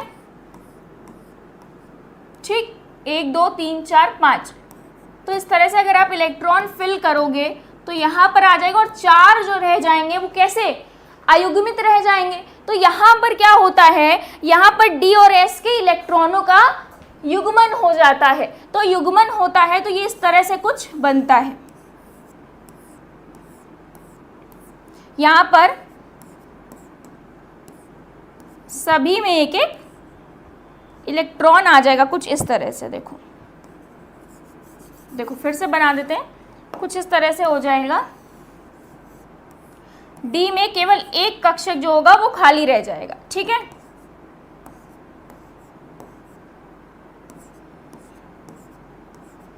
ठीक, और ये क्या हो गया, 4s का हो गया जो कि कुछ नहीं है, और यहां पर आ जाएगा 4p। ये कितना था, 3d। ठीक, तो p में 3 होते हैं इस तरह से। तो कितने कक्षक खाली है, देखो 3 और 2 5, एक s का, 3 p के और एक d का। ठीक, तो यहां पर क्या हो गया, यहां पर इससे संकरण क्या आ गया, ds और DsP3 आ गया। ठीक है, यहां पर लिख देते हैं, देखो यहां पर आंसर लिखते हैं DsP3। ठीक है, ये संकरण आ गया। अब इसके लिए जो संरचना होती है, DsP3 के लिए जो संरचना होती है वो क्या होती है, बताओ, पढ़ा है ये, एनसीईआरटी में भी लिखा हुआ है। इसके लिए जो संरचना होती है वो त्रिकोणीय द्विपिरामिडीय होती है। कैसी होती है, त्रिकोणीय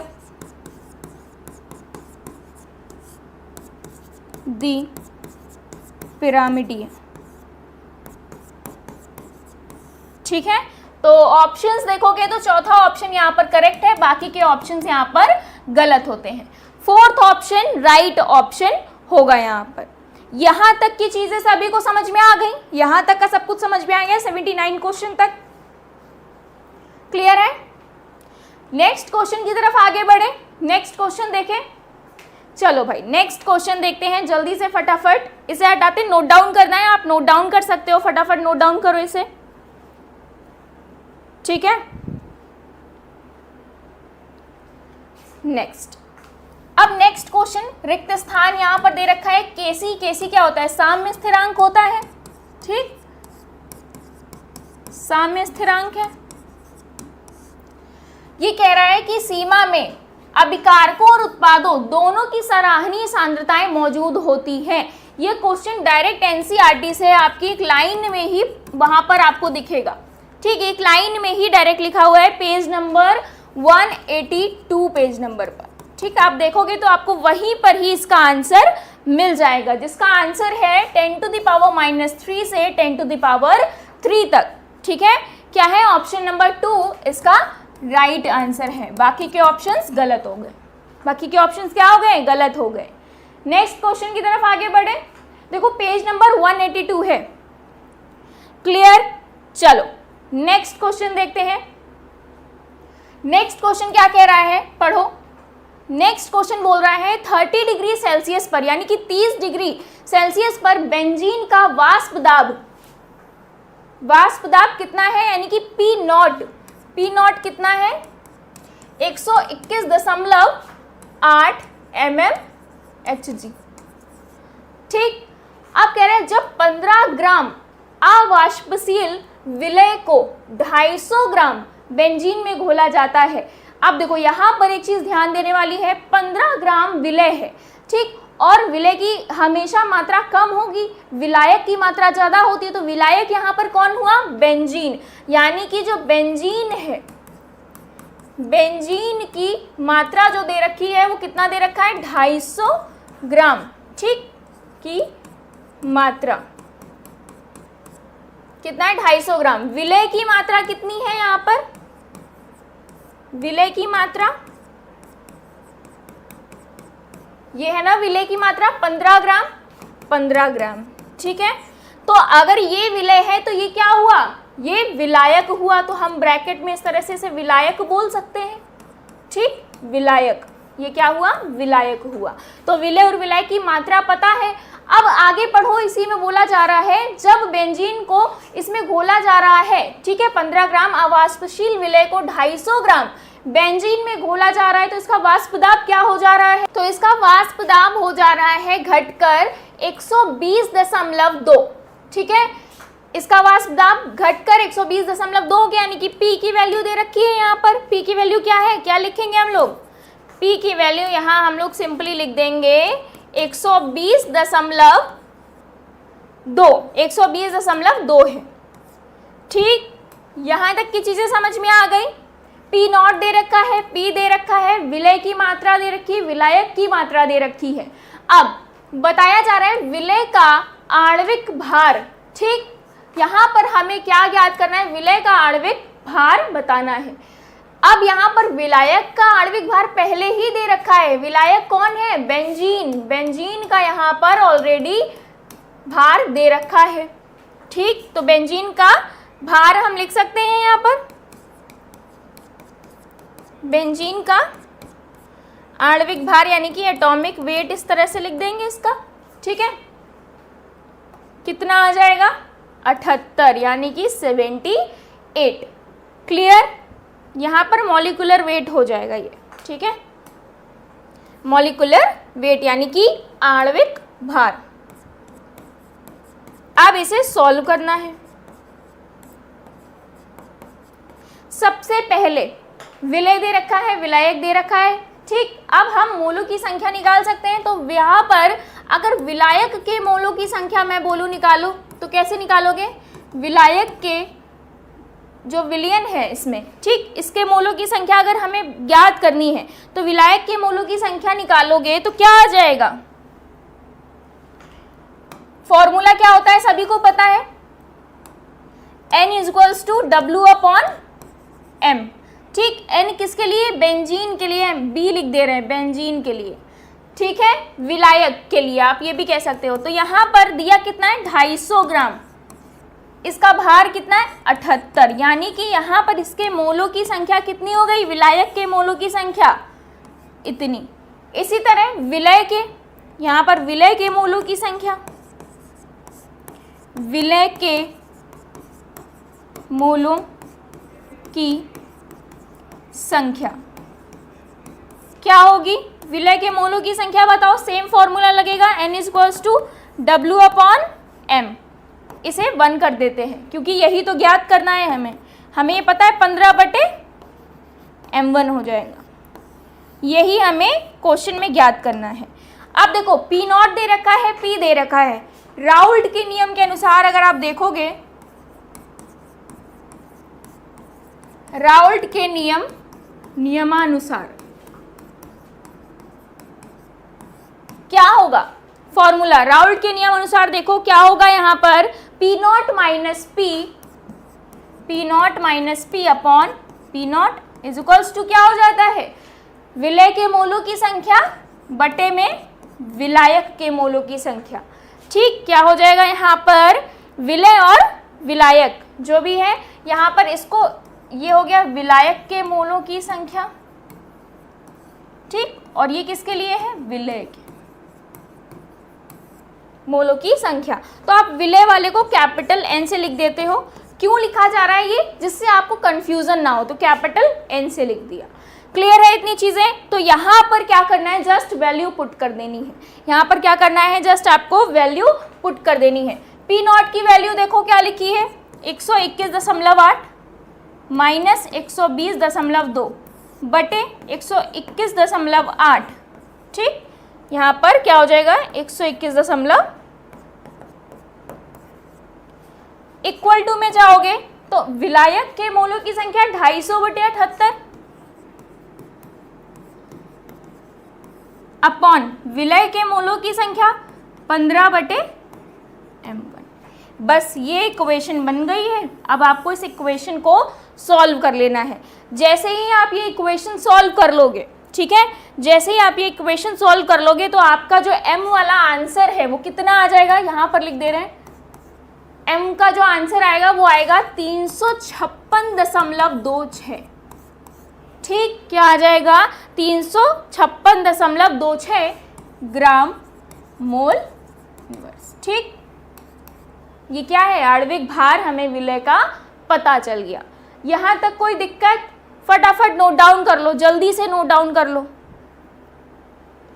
जल्दी से इस क्वेश्चन को नोट डाउन कर लो। ये जो सॉल्यूशन है इसे नोट डाउन करो, फिर हम लोग नेक्स्ट क्वेश्चन की तरफ मूव करते हैं। ठीक है, नेक्स्ट क्वेश्चन क्या कह रहा है इसे पढ़ेंगे, लेकिन पहले इसे लिख लो जल्दी से।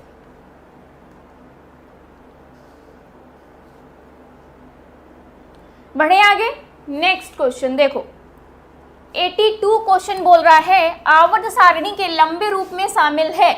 लंबे रूप से यहाँ मतलब है जो आवर्त सारणी का आधुनिक रूप है, यानी कि मॉडर्न पीरियोडिक टेबल जो है आधुनिक आवर्त सारणी से, आधुनिक आवर्त सारणी। ठीक, तो आधुनिक आवर्त सारणी में आपको पता है कुल 18 समूह और 7 आवर्त हैं। कैसे, 7 आवर्त हैं व 18 समूह, क्योंकि 18वें समूह यानी कि जिसे हम 0th समूह बोलते हैं उसमें कौन है, अक्रिय गैसें होती हैं, है ना, उसमें अक्रिय गैसें होती हैं। तो आंसर क्या होगा, बहुत सिंपल सा है, 7 आवर्त और 18 समूह। तो देखो यहाँ पर 7 आवर्त है लेकिन 8 समूह है, गलत। यहाँ पर बोल रहे हैं 7 आवर्त 18 समूह, यानी कि यही हमारा राइट आंसर है। तो बाकी के ऑप्शंस क्या होते हैं, गलत होते हैं। तो option number 2 is right, option number 2 यहाँ पर राइट आंसर हो जाएगा। ठीक, नेक्स्ट क्वेश्चन की तरफ बढ़े, क्वेश्चन नंबर 83। क्वेश्चन नंबर 83 देखो, वो भी बहुत सिंपल है, ये भी आपके एनसीईआरटी से डायरेक्ट पूछा गया है। अगर आपने जो अपचयोपचय अभिक्रिया वाला चैप्टर है ना, रेडॉक्स रिएक्शन वाला चैप्टर जो है, उसमें ऑक्सीकरण संख्या निकालने के लिए आपको नियम दे रखे हैं। ठीक, कुछ नियम दे रखे हैं, अगर आपने वो नियम अच्छे से पढ़े हैं तो ये आंसर आपको बहुत अच्छे तरीके से पता होगा। यहाँ पर हाइड्राइड्स दे रखे हैं, सोडियम का, कैल्शियम का और लिथियम का। इसमें पूछा जा रहा है जो हाइड्रोजन है इसकी ऑक्सीकरण संख्या बताओ। ठीक, तो ऑप्शन दे रखे हैं। तो आप कभी भी याद रखना, जो भी हमारे द्विअंगी यौगिक होते हैं उनमें जो धातुओं, जो द्विअंगी यौगिक हैं वो जो धातुओं से आबंधित होंगे, उनमें हाइड्रोजन की जो ऑक्सीकरण संख्या है वो सदैव -1 होगी। क्या होगी, सदैव -1 होगी। क्लियर है, द्विअंगी यौगिकों में जो धातुओं से आबंधित होते हैं। क्लियर, ठीक है। तो अगर हम बात करें तो ऑप्शन 4 यहाँ पर राइट ऑप्शन है, बाकी के ऑप्शंस यहाँ पर गलत हो जाएंगे। और ये इस क्वेश्चन का आंसर आपको एनसीईआरटी में पेज नंबर 240 पर मिल जाएगा। वहाँ पर नियम जो लिखे हैं उसमें ही ये आंसर मौजूद है। ठीक है, नेक्स्ट नेक्स्ट क्वेश्चन की तरफ आगे बढ़े, यानी कि फोर्थ ऑप्शन राइट ऑप्शन है। क्लियर, यहां तक कोई डाउट? आगे बढ़े, चलो नेक्स्ट क्वेश्चन क्या कह रहा है। 84 नंबर का क्वेश्चन बोल रहा है किसी जटिल यौगिक में केंद्रीय धातु परमाणु की समन्वय संख्या किसके द्वारा निर्धारित की जाती है। यानी कि जो जटिल यौगिक है, उपसय संयोजक यौगिक या संकुल यौगिक हम बोल सकते हैं, उसमें जो केंद्रीय धातु होते हैं, केंद्रीय धातु में जो परमाणु है उसकी समन्वय संख्या किसके द्वारा निर्धारित करी जाती है। यहाँ पर 4 ऑप्शंस दे रखे हैं, इन 4 में से आपको बताना है कौन सा ऑप्शन राइट ऑप्शन होगा। ठीक है, इसमें आपको बताना है क्या, कौन सा ऑप्शन राइट ऑप्शन है। तो सबसे पहले तो समन्वय संख्या क्या होती है, समन्वय संख्या क्या होती है बताओ। समन्वय संख्या आपने चैप्टर में पढ़ रखा है, जब कोई जटिल यौगिक होता है उसमें जो केंद्रीय धातु परमाणु होता है, ठीक, उसमें जो लिगेंड होते हैं, केंद्रीय धातु परमाणु में लिगेंडों से जो जितने उपसहसंयोजी बंध या सिग्मा बंध हम जिन्हें कह सकते हैं बनाता है, वही क्या है, समन्वय संख्या है। वही क्या है, समन्वय संख्या। यानी कि किसी जटिल यौगिक में केंद्रीय धातु परमाणु, ठीक। तो यहाँ पर अगर आप आंसर देखोगे, सिग्मा बंध द्वारा बंधे धातु आयन के चारों ओर लिगेंड की संख्या, यानी कि ऑप्शन नंबर 3 राइट आंसर हो गया। बाकी के ऑप्शंस के सब गलत हो गए, ठीक। तो ऑप्शन नंबर 3 यहाँ पर राइट आंसर हो जाएगा। तो कैसे निकाली जाती है समन्वय संख्या, सिग्मा बंध द्वारा बंधे धातु आयन के चारों ओर लिगेंडों की जो संख्या होती है, यानी कि जो सिग्मा बंध बना रहे होते हैं उसके द्वारा इसको निर्धारित किया जाता है। क्लियर। नेक्स्ट क्वेश्चन 85 नंबर के क्वेश्चन पर चलते हैं।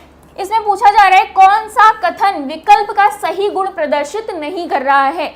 यहाँ पर 4 कथन दे रखे हैं और उनके आगे कुछ ना कुछ गुण लिखे हुए हैं।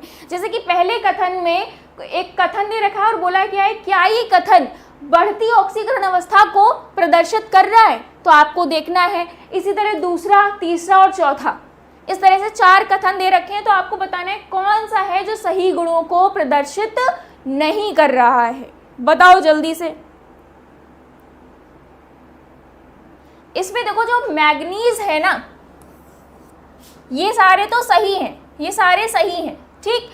इसमें मैग्नीज का जो गुण दे रखा है बढ़ता गलनांक, यहाँ पर गलनांक बढ़ेगा नहीं, यहाँ पर न्यूनतम हो जाता है। यहाँ पर जो गलनांक है वो न्यूनतम हो जाता है, इसलिए यहाँ पर ऑप्शन नंबर 3 राइट होगा, बाकी के ऑप्शंस गलत हो जाएंगे। तो ये जो आपको कथन दे रखा है उसके अनुसार बढ़ता गलनांक नहीं होगा, न्यूनतम गलनांक होगा यहाँ पर। क्लियर। नेक्स्ट क्वेश्चन की तरफ आगे बढ़े, नेक्स्ट क्वेश्चन की तरफ, यानी कि 86 नंबर के क्वेश्चन की तरफ आगे बढ़े। चलो नेक्स्ट क्वेश्चन देखते हैं क्या कह रहा है। नेक्स्ट क्वेश्चन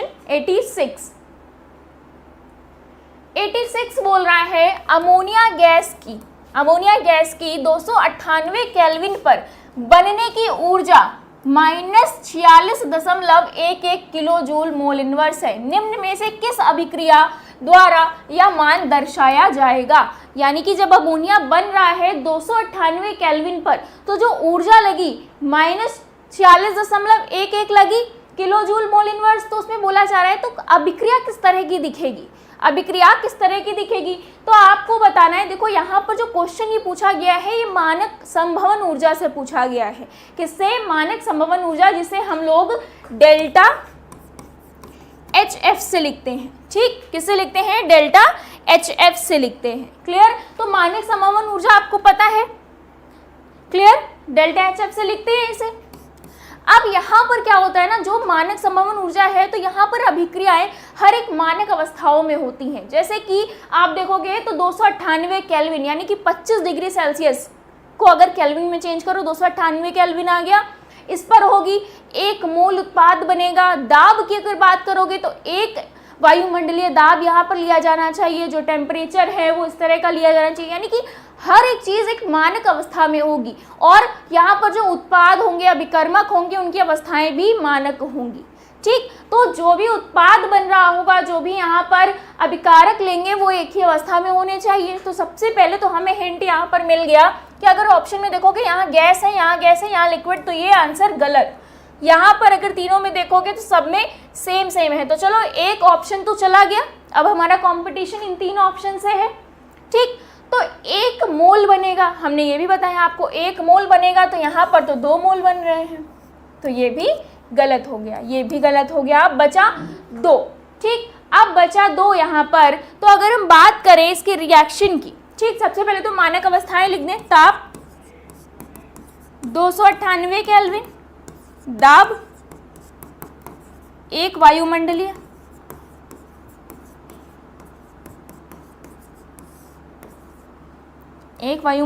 दाब, और क्या हो जाएगा, ताप, दाब, और क्या हो गया, जो उत्पाद होगा वो गैसीय होना चाहिए, अमोनिया जो है वो गैसीय रूप में है, ठीक, ठीक है। तो जब उत्पाद गैसीय रूप में है तो अभिकारक भी गैसीय रूप में होने चाहिए। तो यहाँ पर जो रिएक्शन बनेगी, हमें 1 मोल अमोनिया चाहिए, ठीक है। यहाँ पर N2, ये भी इनकी मानक अवस्थाएं ले ली गई, H2 भी मानक अवस्थाएं, ये भी गैस में है, ये भी गैस में है, और ये भी गैस में बनेगा। तो यहाँ देखो 1 N है, यहाँ पर तो 2 है, तो इसे बैलेंस करोगे 1/2 आ गया। इसी तरह H2 देखो यहाँ पर 2 है, यहाँ 3 है, तो इसे 3/2 से गुणा कर दोगे तो यहाँ पर बन जाएगा, बैलेंस हो गया, 3 हो जाएगा, ठीक। तो यहाँ पर इस तरह की अभिक्रिया ये फॉर्म हो रही होगी। तो इसी के अनुसार ऑप्शन देख लो, half N2 + 3/2 H2, half N2 + 3/2 H2 क्या बन गया, 1 मोल अमोनिया बन गया, यानी कि ये ऑप्शन नंबर 4 यहाँ पर राइट आंसर हो जाएगा। क्लियर, यहाँ तक किसी को कोई डाउट, यहाँ तक की चीजें सभी क्लियर हो गई। तो आंसर 4th वाली जो अभिक्रिया है वही हमारा राइट आंसर होगा, अभिक्रिया भी बैलेंस्ड हो गई। क्लियर, चलो नेक्स्ट क्वेश्चन की तरफ बढ़े। 87 नंबर का क्वेश्चन देखा जाए तो यहाँ पर जो अभिक्रिया में अच्छा जो ऊर्जा लग रही है, यानी कि जो संभवन ऊर्जा है वो -46.11 किलोजूल मोल इनवर्स, ठीक, क्लियर। अब बढ़ते हैं नेक्स्ट क्वेश्चन की तरफ। नेक्स्ट क्वेश्चन यानी कि 87 नंबर का क्वेश्चन क्या कह रहा है, 87 नंबर का क्वेश्चन आपकी प्रैक्टिकल केमिस्ट्री जो होती है, यानी कि आप जो प्रयोगशालाओं में जो प्रयोग करते हो, प्रयोगशाला में आप प्रयोग करते हो या अभी करोगे अगर, ठीक, तो आपको वहां पर ये प्रयोग जरूर दिया जाएगा, ठीक। तो वहां से पूछा गया है क्वेश्चन कि भूरे रंग की जो अंगूठी का परीक्षण सूत्र एवं के साथ जटिल आयन के गठन के कारण होता है, वो क्यों होता है, उसका रीजन पूछा जा रहा है। अच्छा, ये क्वेश्चन आपके वाइवा में भी पूछा जाता है, ठीक, तो बहुत इंपॉर्टेंट क्वेश्चन भी है ये, बहुत जगह पेपर में भी बहुत जगह पूछा जाता है। तो यहाँ पर आंसर क्या हो जाएगा, यहाँ पर आंसर क्या होना चाहिए, यहाँ पर जो आपका आंसर हो जाएगा वो बताओ क्या होगा, ऑप्शन नंबर 3rd हो जाएगा। ऑप्शन नंबर क्या हो जाएगा, 3rd यहाँ पर राइट आंसर होगा। बाकी के ऑप्शंस क्या हो गए, गलत हो गए, बाकी के ऑप्शंस क्या हो गए, गलत। नेक्स्ट क्वेश्चन की तरफ बढ़े, चलो नेक्स्ट क्वेश्चन क्या कह रहा है, 88 नंबर का क्वेश्चन देखते हैं। 88 नंबर का क्वेश्चन बोल रहा है रूपांतरण, यानी कि कन्वर्जन का एक क्वेश्चन है, एक अभिक्रिया दे रखी है ये। अब कन्वर्जन में पूछा जाता है कि भाई ये जो मिला है वो कैसे मिला है, किसके साथ अभिक्रिया कराई गई है जिससे हमें ये प्राप्त हुआ है, यही आपके क्वेश्चन में पूछा जा रहा है कि इस प्रतिक्रिया द्वारा सबसे आसानी से ये प्राप्त किया जा सकता है, किस प्रतिक्रिया द्वारा। तो इसके लिए 4 यहाँ पर ऑप्शंस दे रखे हैं और बताना है कि ये प्रतिक्रिया है जिसकी वजह से ये अभिक्रिया हो रही है, ठीक। तो वो अभिक्रिया क्या है, देखो सबसे पहले अगर हम बात करेंगे यहाँ पर, तो जो भी बेंजोनाइट्राइल होते हैं, जो भी बेंजोनाइट्राइल होते हैं वो ग्रिग्नार्ड अभिकर्मक के साथ, ठीक, वो ग्रिग्नार्ड अभिकर्मक के साथ अभिक्रिया करके कीटो समूह देते हैं। तो आंसर तो आपको पता चल गया, ठीक, ग्रिग्नार्ड अभिकर्मक के साथ जब उसका जलीय अपघटन कराएंगे तो वहां पर हमें कीटो समूह वाला ये उत्पाद प्राप्त हो जाएगा, ठीक है। तो बेंजोनाइट्राइल क्या करते हैं, वो ग्रिग्नार्ड अभिकर्मकों के साथ कीटोन देते हैं, ठीक है। चलो अब अगर हम बात करें अभिक्रिया होगी कैसे, तो अभिक्रिया भी देख लेते हैं। चलो ये अभिक्रिया, पहले तो इसकी अभिक्रिया कराई गई, ये प्राप्त होता है, फिर उससे हमने जलीय अपघटन करा दिया तो प्राप्त हो गया, ठीक। नेक्स्ट क्वेश्चन की तरफ आगे बढ़े, चलो नेक्स्ट क्वेश्चन क्या कह रहा है, 89 नंबर का क्वेश्चन। 89 नंबर का क्वेश्चन देखो फटाफट, निम्नलिखित प्रतिक्रियाओं के लिए सही विकल्प चुने। जो भी यहाँ पर रिएक्शंस हो रहे हैं उनके लिए सही विकल्प। तो यहाँ पर मेन जो हमारा अभिकारक की तरह कार्य कर रहा है और उत्पाद की तरह भी, तो यहाँ पर देखो बी इधर अभिक्रिया में मिल रहा है, यहाँ पर देखो क्या है, BH3 है। ठीक, यहाँ पर क्या हो रहा है, यहाँ पर अगर आप देखोगे तो हाइड्रोबोरेशन हो रहा है। ठीक है, यहाँ पर हाइड्रोबोरेशन हो रहा है और यहाँ पर क्या हो रहा है, मर्क्यूरेशन, डीऑक्सी मर्क्यूरेशन और मर्क्यूरेशन हो रहा है। ठीक, तो यहाँ पर अभिक्रिया क्या होगी, देखो बताओ, बी वाले में तो हाइड्रोबोरेशन हो रहा है और ए वाले में ऑक्सी मर्क्यूरेशन और डीऑक्सी मर्क्यूरेशन हो रहा है। तो यहाँ पर उत्पाद क्या बनेगा, मार्कोनिकॉफ रूल लग जाएगा। तो यहाँ पर अगर आप ए वाले में देखोगे, ए वाले में अगर आप देखोगे जो डीऑक्सी मर्क्यूरेशन है, इसमें क्या होना चाहिए, इसमें क्या होगा, जहां पर यहाँ पर जल कहाँ जुड़ेगा, H+OH-, तो इसका जो माइनस वाला समूह है वो जुड़ेगा जहां पर हाइड्रोजन परमाणुओं की संख्या कम होगी। जहां पर हाइड्रोजन परमाणुओं की संख्या कम होगी तो ये क्या हो गया, मार्कोनिकॉफ रूल, मार्कोनिकॉफ नियम हो गया। ये क्या हो गया, मार्कोनिकॉफ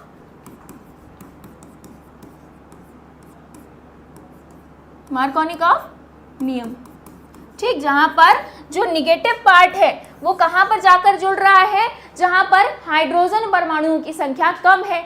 अच्छा, इसी का उल्टा एंटी मार्कोनिकॉफ यानी कि बी वाले में, इसमें जब जल जुड़ रहा होगा तो इसका जो निगेटिव पार्ट है, इसका निगेटिव पार्ट कहाँ जुड़ेगा, जहां पर हाइड्रोजन परमाणुओं की संख्या क्या होगी, ज्यादा होगी।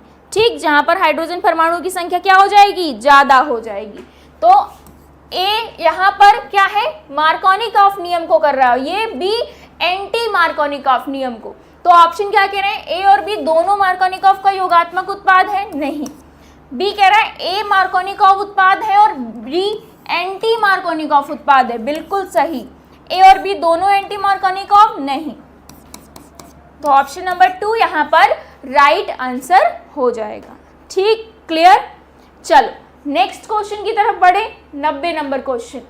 ये क्या कह रहा है, इसमें बोला जा रहा है निम्नलिखित में से केंद्रीय परमाणु पर इलेक्ट्रॉनों के एकाकी युग्म का सही बढ़ता क्रम क्या है। अगर हम लोग IF7 की बात करेंगे, ठीक, IF7 की अगर हम बात करेंगे तो यहाँ पर एकाकी युग्म क्या हो जाएंगे, यहाँ पर एकाकी युग्म 0 होंगे।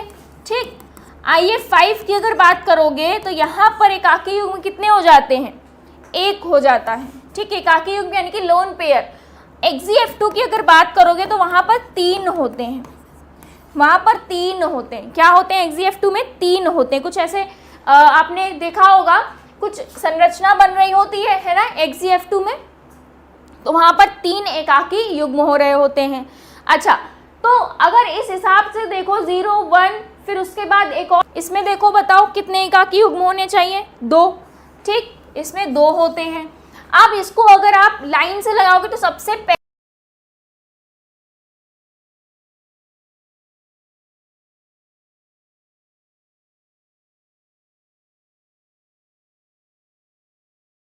यहाँ पर XeF2। ठीक है, तो आंसर कौन सा सही होना चाहिए, बढ़ता हुआ क्रम है, ये बढ़ता हुआ क्रम है। आंसर देखो, इस तरह का आंसर कौन प्रदर्शित कर रहा है, ऑप्शन ए ही तो प्रदर्शित कर रहे हैं। देखो IF7, IF5, CIF3 और XeF2, ऑप्शन ए यहाँ पर राइट आंसर है, बाकी के ऑप्शंस गलत हो जाएंगे। ठीक, क्लियर है। नेक्स्ट क्वेश्चन की तरफ बढ़े। चलो नेक्स्ट क्वेश्चन यानी कि 91 नंबर का क्वेश्चन। अब हमारे 10 क्वेश्चंस रह गए हैं। ठीक है, तो जल्दी से अब इन क्वेश्चंस को भी देख लेते हैं। नेक्स्ट क्वेश्चन, एक अभिक्रिया दे रखी है जिसमें बोला गया है प्रतिशत उपज बतानी, यानी कि इनकी परसेंटेज बतानी है, कितने कितने परसेंटेज में एज अ प्रोडक्ट या हम ऐसे कह सकते हैं एज अ उत्पाद हमें ये कितने प्रतिशत में प्राप्त होते हैं। तो यहाँ पर जो रिएक्शन हो रही है अगर इसे ध्यान से देखोगे, ठीक, ये आपके एनसीईआरटी की एकदम डायरेक्ट एनसीईआरटी में लिखी हुई है, ये रिएक्शन लिखी हुई है। अगर आप एनसीईआरटी ध्यान से देखे होगे तो ये पेज नंबर आपके 273 पर वहाँ पर मिल जाएगा। ठीक है, अब देखो देखते हैं ये क्या है, एनिलीन है। एनिलीन का जब नाइट्रीकरण होता है प्रबल अम्लीय माध्यम में, तो प्रबल अम्ल ही तो है, देखो नाइट्रिक अम्ल और सल्फ्यूरिक अम्ल। प्रबल अम्ल के माध्यम में क्या होता है, जो एनिलीन है वो एनिलियम आयन दे देता है। ठीक, एनिलियम आयन दे देता है तो इलेक्ट्रॉन घनत्व को ये क्या करता है, वापस ले आता है। इलेक्ट्रॉन घनत्व जब बढ़ जाता है तो यहाँ पर सबसे ज़्यादा जो प्रतिशत उपज होगी, यानी कि सबसे ज़्यादा कौन सा कंपाउंड यानी कि कौन सा प्रोडक्ट बन रहा होगा, सी, यानी कि ये वाला। ठीक, उसके बाद बी वाले की प्रतिशत उपज ज़्यादा होगी, जाएगा ऑप्शन। यहाँ पर देखोगे सी में पहले होना चाहिए, बी और ए, ये आंसर होना चाहिए।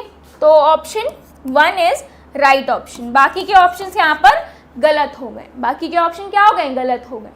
क्लियर, यहाँ तक कोई दिक्कत? नेक्स्ट क्वेश्चन क्या कह रहा है, क्वेश्चन नंबर 92। दी गई प्रतिक्रियाओं के लिए, यहाँ पर दो प्रतिक्रियाएं दे रखी है, इनकी इलेक्ट्रोड क्षमताएं यहाँ पर दी गई हैं। दोनों के लिए इलेक्ट्रोड क्षमताएं दी गई हैं, बोला गया है इनके लिए मानक इलेक्ट्रोड की क्षमता का परिणाम यहाँ पर परिमाण बताना है, कितना यहाँ पर वैल्यू आएगी। तो इसके लिए आपको एक फॉर्मूला यूज करना है, delta G equals to minus N F E naught. ठीक है, क्लियर। अब इस फॉर्मूले के लिए देखो जीवन कैसे निकालोगे, डेल्टा जीवन नॉट कैसे आ जाएगा, n की वैल्यू क्या हो गई यहाँ पर, इसके लिए 2 हो जाएगी, माइनस माइनस प्लस हो जाएगा, इनटू ई की वैल्यू क्या दे रखी है 0.140 इंटू एफ। ठीक, अच्छा डेल्टा G2 कैसे आएगा, नेक्स्ट के लिए देखोगे यहाँ पर ये आ जाएगा माइनस का। ठीक, माइनस इसलिए क्योंकि ये वैल्यू ऑलरेडी प्लस में है और फॉर्मूले में माइनस है, माइनस आ गया इंटू 0.10। ठीक, 0.010 इंटू एफ। तो समीकरण 1 समीकरण 2। ठीक, अब क्या करोगे, समीकरण 2 में 1 को घटाने पर, ठीक, जब आप इसको घटा रहे होगे, समीकरण 2 में से 1 को घटा रहे होगे तो आपकी जो वैल्यू आएगी यानी कि जो आंसर आ रहा होगा, क्या आएगा आंसर, जो ई नॉट का आपका मान आ रहा होगा वो यहाँ पर आएगा 16। ठीक, तो आंसर आपका हो जाएगा ऑप्शन नंबर 3, बाकी के ऑप्शंस गलत हो जाएंगे। ठीक है, फॉर्मूला ये लगेगा, ये दोनों समीकरणों के मान पुट करके आपको समीकरण 2 में से 1 को घटा देना है, तो आपको आंसर एट द एंड क्या मिलेगा 16, यानी कि ऑप्शन नंबर 3 राइट आंसर हो जाएगा। यहाँ तक कोई प्रॉब्लम? क्लियर। देखो क्वेश्चन नंबर 93 यहाँ पर क्या कह रहा है, क्वेश्चन नंबर 93 बोल रहा है यह पाया गया कि तापमान में 9 केल्विन की वृद्धि के साथ रासायनिक प्रतिक्रिया के लिए दर स्थिरांक दोगुना हो जाता है। यानी कि कोई प्रतिक्रिया हो रही है यहाँ पर, उसके तापमान में अगर हम वृद्धि करते हैं 9 केल्विन की, तो उसमें रासायनिक प्रतिक्रिया में दर स्थिरांक क्या हो जाती है, दुगनी हो जाती है। अब यही मानते हुए कि कोई प्रतिक्रिया 300 केल्विन पर अगर हो रही है, ठीक, कोई प्रतिक्रिया अगर 300 केल्विन पर हो रही है तो उसके लिए संक्रियण ऊर्जा यानी कि एक्टिवेशन एनर्जी का मान कितने किलो जूल मोल इनवर्स पाया जाएगा, जिसके लिए आपको कुछ गिवन वैल्यूज भी दे रखी हैं। अब क्या होगा, यहाँ पर सिंपल सा आपका एक फॉर्मूला यूज होगा। कौन सा फॉर्मूला यूज होगा यहाँ पर, log K2 upon K1 is equals to EA upon क्या हो जाएगा, EA अपॉन 2.303 R ब्रैकेट में 1 upon T1 minus 1 upon T2। अब देखो यहाँ पर एक चीज समझने वाली है, ये कुल हो जाएगी 2 क्योंकि दुगनी हो जाएगी, तो यहाँ पर क्या बन जाएगा, ये log 2 बन जाएगा इज इक्वल्स टू सक्रियण ऊर्जा आपको निकालनी है अपॉन 2.303 R की वैल्यू आपको दे रखी है 8.3। ठीक, R की वैल्यू आप लिख लेना यहाँ पर, R की वैल्यू आपको गिवन है अपॉन 1 अपॉन T1 कितना है, T1 आपको ऑलरेडी दे रखा है, कितना T1 आपको यहाँ पर कितना दे रखा है, देखो 300 केल्विन। ठीक है, और पहले कितना यहाँ पर 9 की वृद्धि के साथ, तो यहाँ पर 309। अब इसे आप सॉल्व कर लोगे तो आपका आंसर क्या आ जाएगा, लॉग का मान दे रखा है, आर का मान दे रखा है, ये वैल्यू आ जाएगी, यहां से आप ये निकाल लोगे। तो आंसर क्या आ जाएगा यहाँ पर? आंसर आ जाएगा आपका, अगर आप राउंड ऑफ वैल्यू देखोगे तो 59 यहाँ पर आंसर आपका राइट आंसर होगा। बाकी के आंसर्स, बाकी के ऑप्शन क्या हो गए? गलत हो गए। ठीक है, आगे बढ़े नेक्स्ट क्वेश्चन की तरफ। चलो नेक्स्ट क्वेश्चन देखते हैं। 94 नंबर का क्वेश्चन क्या कह रहा है। क्वेश्चन नंबर 94 की तरफ चलते हैं। क्वेश्चन नंबर 94 क्या कह रहा है? नीचे दो कथन दिए गए हैं, एक को कथन ए और दूसरे को कारण आर के रूप में लेबल किया गया है। तो यहाँ पर कथन क्या कह रहा है? कथन ए जो है वो बोल रहा है आबंध वियोजन ऊर्जा फ्लोरीन की ज्यादा है क्लोरीन से। ठीक, ये क्या हो गया? कथन हो गया। अब इसका कारण क्या दिया जा रहा है कि क्लोरीन में फ्लोरीन की तुलना में अधिक इलेक्ट्रॉनिक प्रतिकर्षण होता है, यानी कि इलेक्ट्रॉनों का प्रतिकर्षण अधिक होता है। अब अगर हम कथन की बात करें तो कथन ही गलत है। सबसे पहले तो कथन गलत है। आबंध वियोजन ऊर्जा की अगर हम बात करें तो यहाँ पर F2 की क्या होगी? F2 और क्लोरीन की अगर हम बात करें तो ये कथन पूरी तरह से गलत साबित होगा। अब जब कथन गलत है तो इसका कारण भी उचित नहीं है। तो यहाँ पर ऑप्शन नंबर 4 हमारा राइट आंसर होगा, यानी कि दोनों कथन ए और कारण असत्य हैं। ठीक, ये ऑप्शन 2 बार रिपीट हो गया है लेकिन सेम ही है। ठीक, तो ऑप्शन नंबर 4 हमारा राइट आंसर हो जाएगा, बाकी के ऑप्शन यहाँ पर गलत हो जाएंगे। क्लियर? नेक्स्ट क्वेश्चन की तरफ बढ़े। 95 नंबर का क्वेश्चन। 95 नंबर के क्वेश्चन में कॉलम 1 को कॉलम 2 के साथ मैचिंग करनी है। ठीक, तो कॉलम ए में कुछ क्वेश्चन यहाँ पर ABCD दे रखे हैं, कॉलम बी में भी PQRS दे रखे हैं। तो हमें बताना है कि जो ए है वो किसके साथ सही मिलान कर रहा है। तो ए कह रहा है पीला रंग क्रोमेट जो आयन होता है उसको अम्लीकृत होने पर यौगिक बनाता है। ठीक है, पीला रंग किसके अम्लीकृत होने पर यौगिक बनाता है। दूसरा कह रहा है अभिकर्मक आयरन जो है वो Fe2+ को Fe3 में ऑक्सीकृत करता है। कौन सा अभिकर्मक है? सी कह रहा है जब MnO2 को KNO3 के साथ संलित किया जाता है तो यौगिक उत्पन्न होता है। इसी तरह डी कह रहा है गहरे बैगनी क्रिस्टल वाला यौगिक KClO4 के साथ समरूपी है। इन सबको बताना है इन चारों में से कौन किसके लिए एग्जैक्ट सही आंसर होगा। तो यहाँ पर आंसर क्या सही होगा? Option number A. ठीक, कैसे? ए के लिए अगर हम देखें यहाँ पर तो जो क्यू वाला पार्ट है, ठीक है, डाइक्रोमेट जो होता है वो इसके मिल जाने पर, इसको पीला अम्लीकृत होने पर पीले रंग का यौगिक बनाता है। नेक्स्ट क्या कह रहा है? अगर हम सेकंड वाले का बात करें, सेकंड वाले की अगर हम बात करें तो ये MnO4 के साथ, अभिकर्मक MnO4 के साथ मिलकर क्या बना? इसमें ऑक्सीकृत हो जाता है Fe2+ से 3+ में।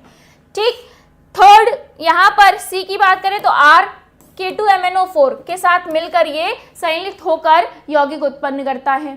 ठीक, इसके बाद KMnO4 की अगर हम बात करें, डी वाला जो है वो एस के साथ मैच कर रहा है सीधे। गहरे बैगनी क्रिस्टल वाला यौगिक KClO4 किसके साथ समरूपी है? KMnO4 के साथ। क्लियर? तो ऑप्शन नंबर 1 यहाँ पर 95 का आंसर हो जाएगा। नेक्स्ट क्वेश्चन क्या कह रहा है? 96 क्वेश्चन। KMnO4 ऑक्सैलिक अम्ल के साथ इस प्रकार प्रतिक्रिया करता है। तो यहाँ पर ये रिएक्शन दे रखी है और बोला जा रहा है कि 0.04 मोलर KMnO4 का 50 मिलीलीटर अम्लीय माध्यम द्वारा रासायनिक रूप से बराबर होगा। किसके बराबर होगा? तो यहाँ पर ये न्यूमेरिकल वैल्यू, इसमें आपको समतुल्य द्रव्यमान निकालना होगा ऑक्सीजन संख्या के हिसाब से। फिर उसके बाद जब आप उसे माइनस कर रहे होगे और KMnO4 के अनुसार देखोगे, ठीक, जब आप KMnO4 के लिए संख्या निकालोगे और जब आप मल्टीप्लाई करोगे तो आपके पास आंसर आ रहा होगा ऑप्शन नंबर 3। ठीक है, ऑप्शन नंबर 3 यहाँ पर आपको आंसर मिल रहा होगा। क्लियर है ये चीजें? तो यानी कि 96 का ऑप्शन नंबर कौन सा सही हो गया? 3। 50 ml ऑफ 0.1 मोलर H2CO4। बाकी के ऑप्शंस यहाँ पर गलत हो जाएंगे। नेक्स्ट वाले क्वेश्चन की अगर हम बात करें, यानी कि क्वेश्चन नंबर 97, दिए गए तत्वों को उनके धात्विक गुणों के बढ़ते हुए क्रम में व्यवस्थित करना है। तो यहाँ पर तत्व कौन से हैं? लिथियम, सोडियम, पोटेशियम और बेरिलियम। तो सबसे कम धात्विक होगा बेरिलियम।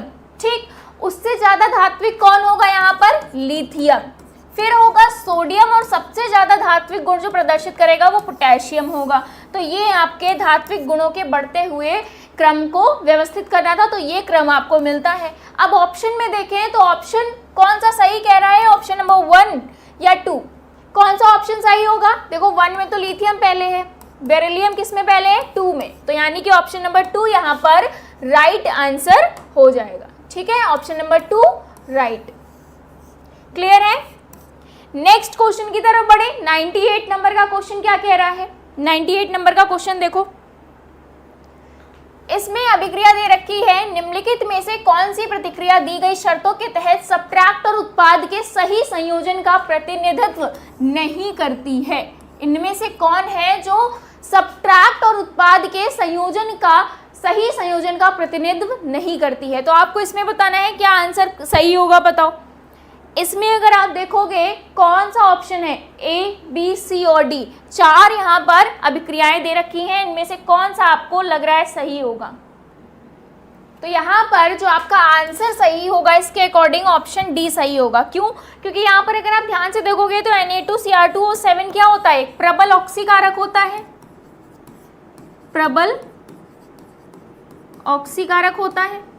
ठीक है, अब ये क्या करता है, जो प्रबल ऑक्सीकारक का कार्य करता है, तो ये क्या करता है, OH को, ये क्या करेगा, OH को COOH यानी कि कार्बोक्सिलिक समूह में चेंज कर देगा, तो क्या बनेगा, अम्ल बनना चाहिए। क्या बनना चाहिए? अम्ल बनेगा। अगर आप देखोगे तो यहाँ अम्ल नहीं बन रहा है, तो ये सही प्रतिनिधित्व नहीं करता है, तो ऑप्शन डी हमारा राइट आंसर हो जाएगा। ठीक है, ये इसको क्या करेगा, ऑक्सीडाइज कर देगा, तो यहाँ पर ये होना चाहिए COOH। क्लियर? तो यहाँ पर अम्ल बनना चाहिए पर बन नहीं रहा है, तो आंसर हमारा डी ऑप्शन करेक्ट हो गया। क्लियर? नेक्स्ट क्वेश्चन की तरफ बढ़े, क्वेश्चन नंबर 99। क्वेश्चन नंबर 99 क्या कह रहा है, ईंधन सेल के संबंध में निम्नलिखित में से कौन सा कथन गलत है? कौन सा कथन गलत कहा गया है? तो पढ़ो एक एक कथन को। कथन एक कह रहा है ये सेल पर्यावरण अनुकूल है, लेकिन ईंधन सेल पर्यावरण अनुकूल होते हैं, ये तो सही है। सेकंड कह रहा है ये सेल H2CH4CH3OH यानी कि हाइड्रोजन, मीथेन और मेथेनॉल आदि ईंधनों के दहन की ऊर्जा को सीधे विद्युत ऊर्जा में, सीधे, ठीक है, सीधे विद्युत ऊर्जा में परिवर्तित करती है, ये भी सही है। थर्ड ऑप्शन कह रहा है H2O2 ईंधन सेल का उपयोग अपोलो अंतरिक्ष कार्यक्रम में भी किया जाता है, ये भी सही है। तो ऑप्शन नंबर 4 बचता है। क्या कह रहा है, ईंधन सेल लगभग 100% दक्षता के साथ बिजली का उत्पादन करता है। तो यहाँ पर अगर हम बात करें तो ये गलत होगा। तो कौन सा कथन गलत है? ऑप्शन नंबर 4 हमारा राइट आंसर है, क्योंकि जब ईंधन सेल बन रहे हैं तो 70% दक्षता के साथ बिजली उत्पादन करते हैं, जिनकी दक्षता है कितनी रह जाती है फिर 40%। क्लियर? ये 70% दक्षता के साथ बिजली का उत्पादन करते हैं। क्लियर? क्लियर है यहाँ तक का? चलो लास्ट क्वेश्चन की तरफ बढ़े, यानी कि 100 नंबर का क्वेश्चन। लास्ट क्वेश्चन क्या कह रहा है, देखो, एमओ सिद्धांत के आधार पर एक इलेक्ट्रॉन को हटाने से निम्नलिखित में से किस द्विपरमाणुक में बंध मजबूत हो जाता है? कौन सा इनमें से द्विपरमाणुक है जिसमें एक इलेक्ट्रॉन को हटा दे? कौन सी थ्योरी के आधार पर, सिद्धांत पर आधार पर? एमओ सिद्धांत के आधार पर। तो अगर आप देखोगे यहाँ पर 3 चीजें दे रखी हैं और ऑप्शंस दे रखे हैं यहाँ पर इसके लिए 4। तो कौन कौन सा हो सकता है आंसर? देखो आंसर क्या होगा, देखो सबसे पहले बंध सामर्थ्य किसके अनुक्रमानुपाती होती? बंध कोटि के। ठीक, तो अगर आपने ये क्वेश्चन पढ़ रखा है तो यहाँ पर इसका आंसर क्या हो जाएगा? एक तो ए के लिए, ठीक, किसके लिए होना चाहिए? NO के लिए। दूसरा किसके लिए होगा? O2 के लिए। किसके लिए होगा? O2 के लिए। और किसी के लिए नहीं होगा, देख लो ध्यान से। ठीक, तो यहाँ पर एक तो ये हो गया, और इनके लिए, इनमें से एक इलेक्ट्रॉन, इन द्विपरमाणुक में से अगर हम इलेक्ट्रॉन हटा दें तो ये बंध जो होते हैं और मजबूत हो जाते हैं। क्लियर है? तो ऑप्शन नंबर क्या कह रहा है? ए और सी होना चाहिए। तो ये तो कह रहा है ABC, गलत। BCE ये भी नहीं है, AC यानी कि ऑप्शन नंबर 3 राइट आंसर है, बाकी ऑप्शंस गलत हो जाएंगे। ठीक है, तो एमओ सिद्धांत के आधार पर एक इलेक्ट्रॉन को हटाने से NO और O2 द्विपरमाणुक में बंध और प्रबल और मजबूत हो जाते हैं।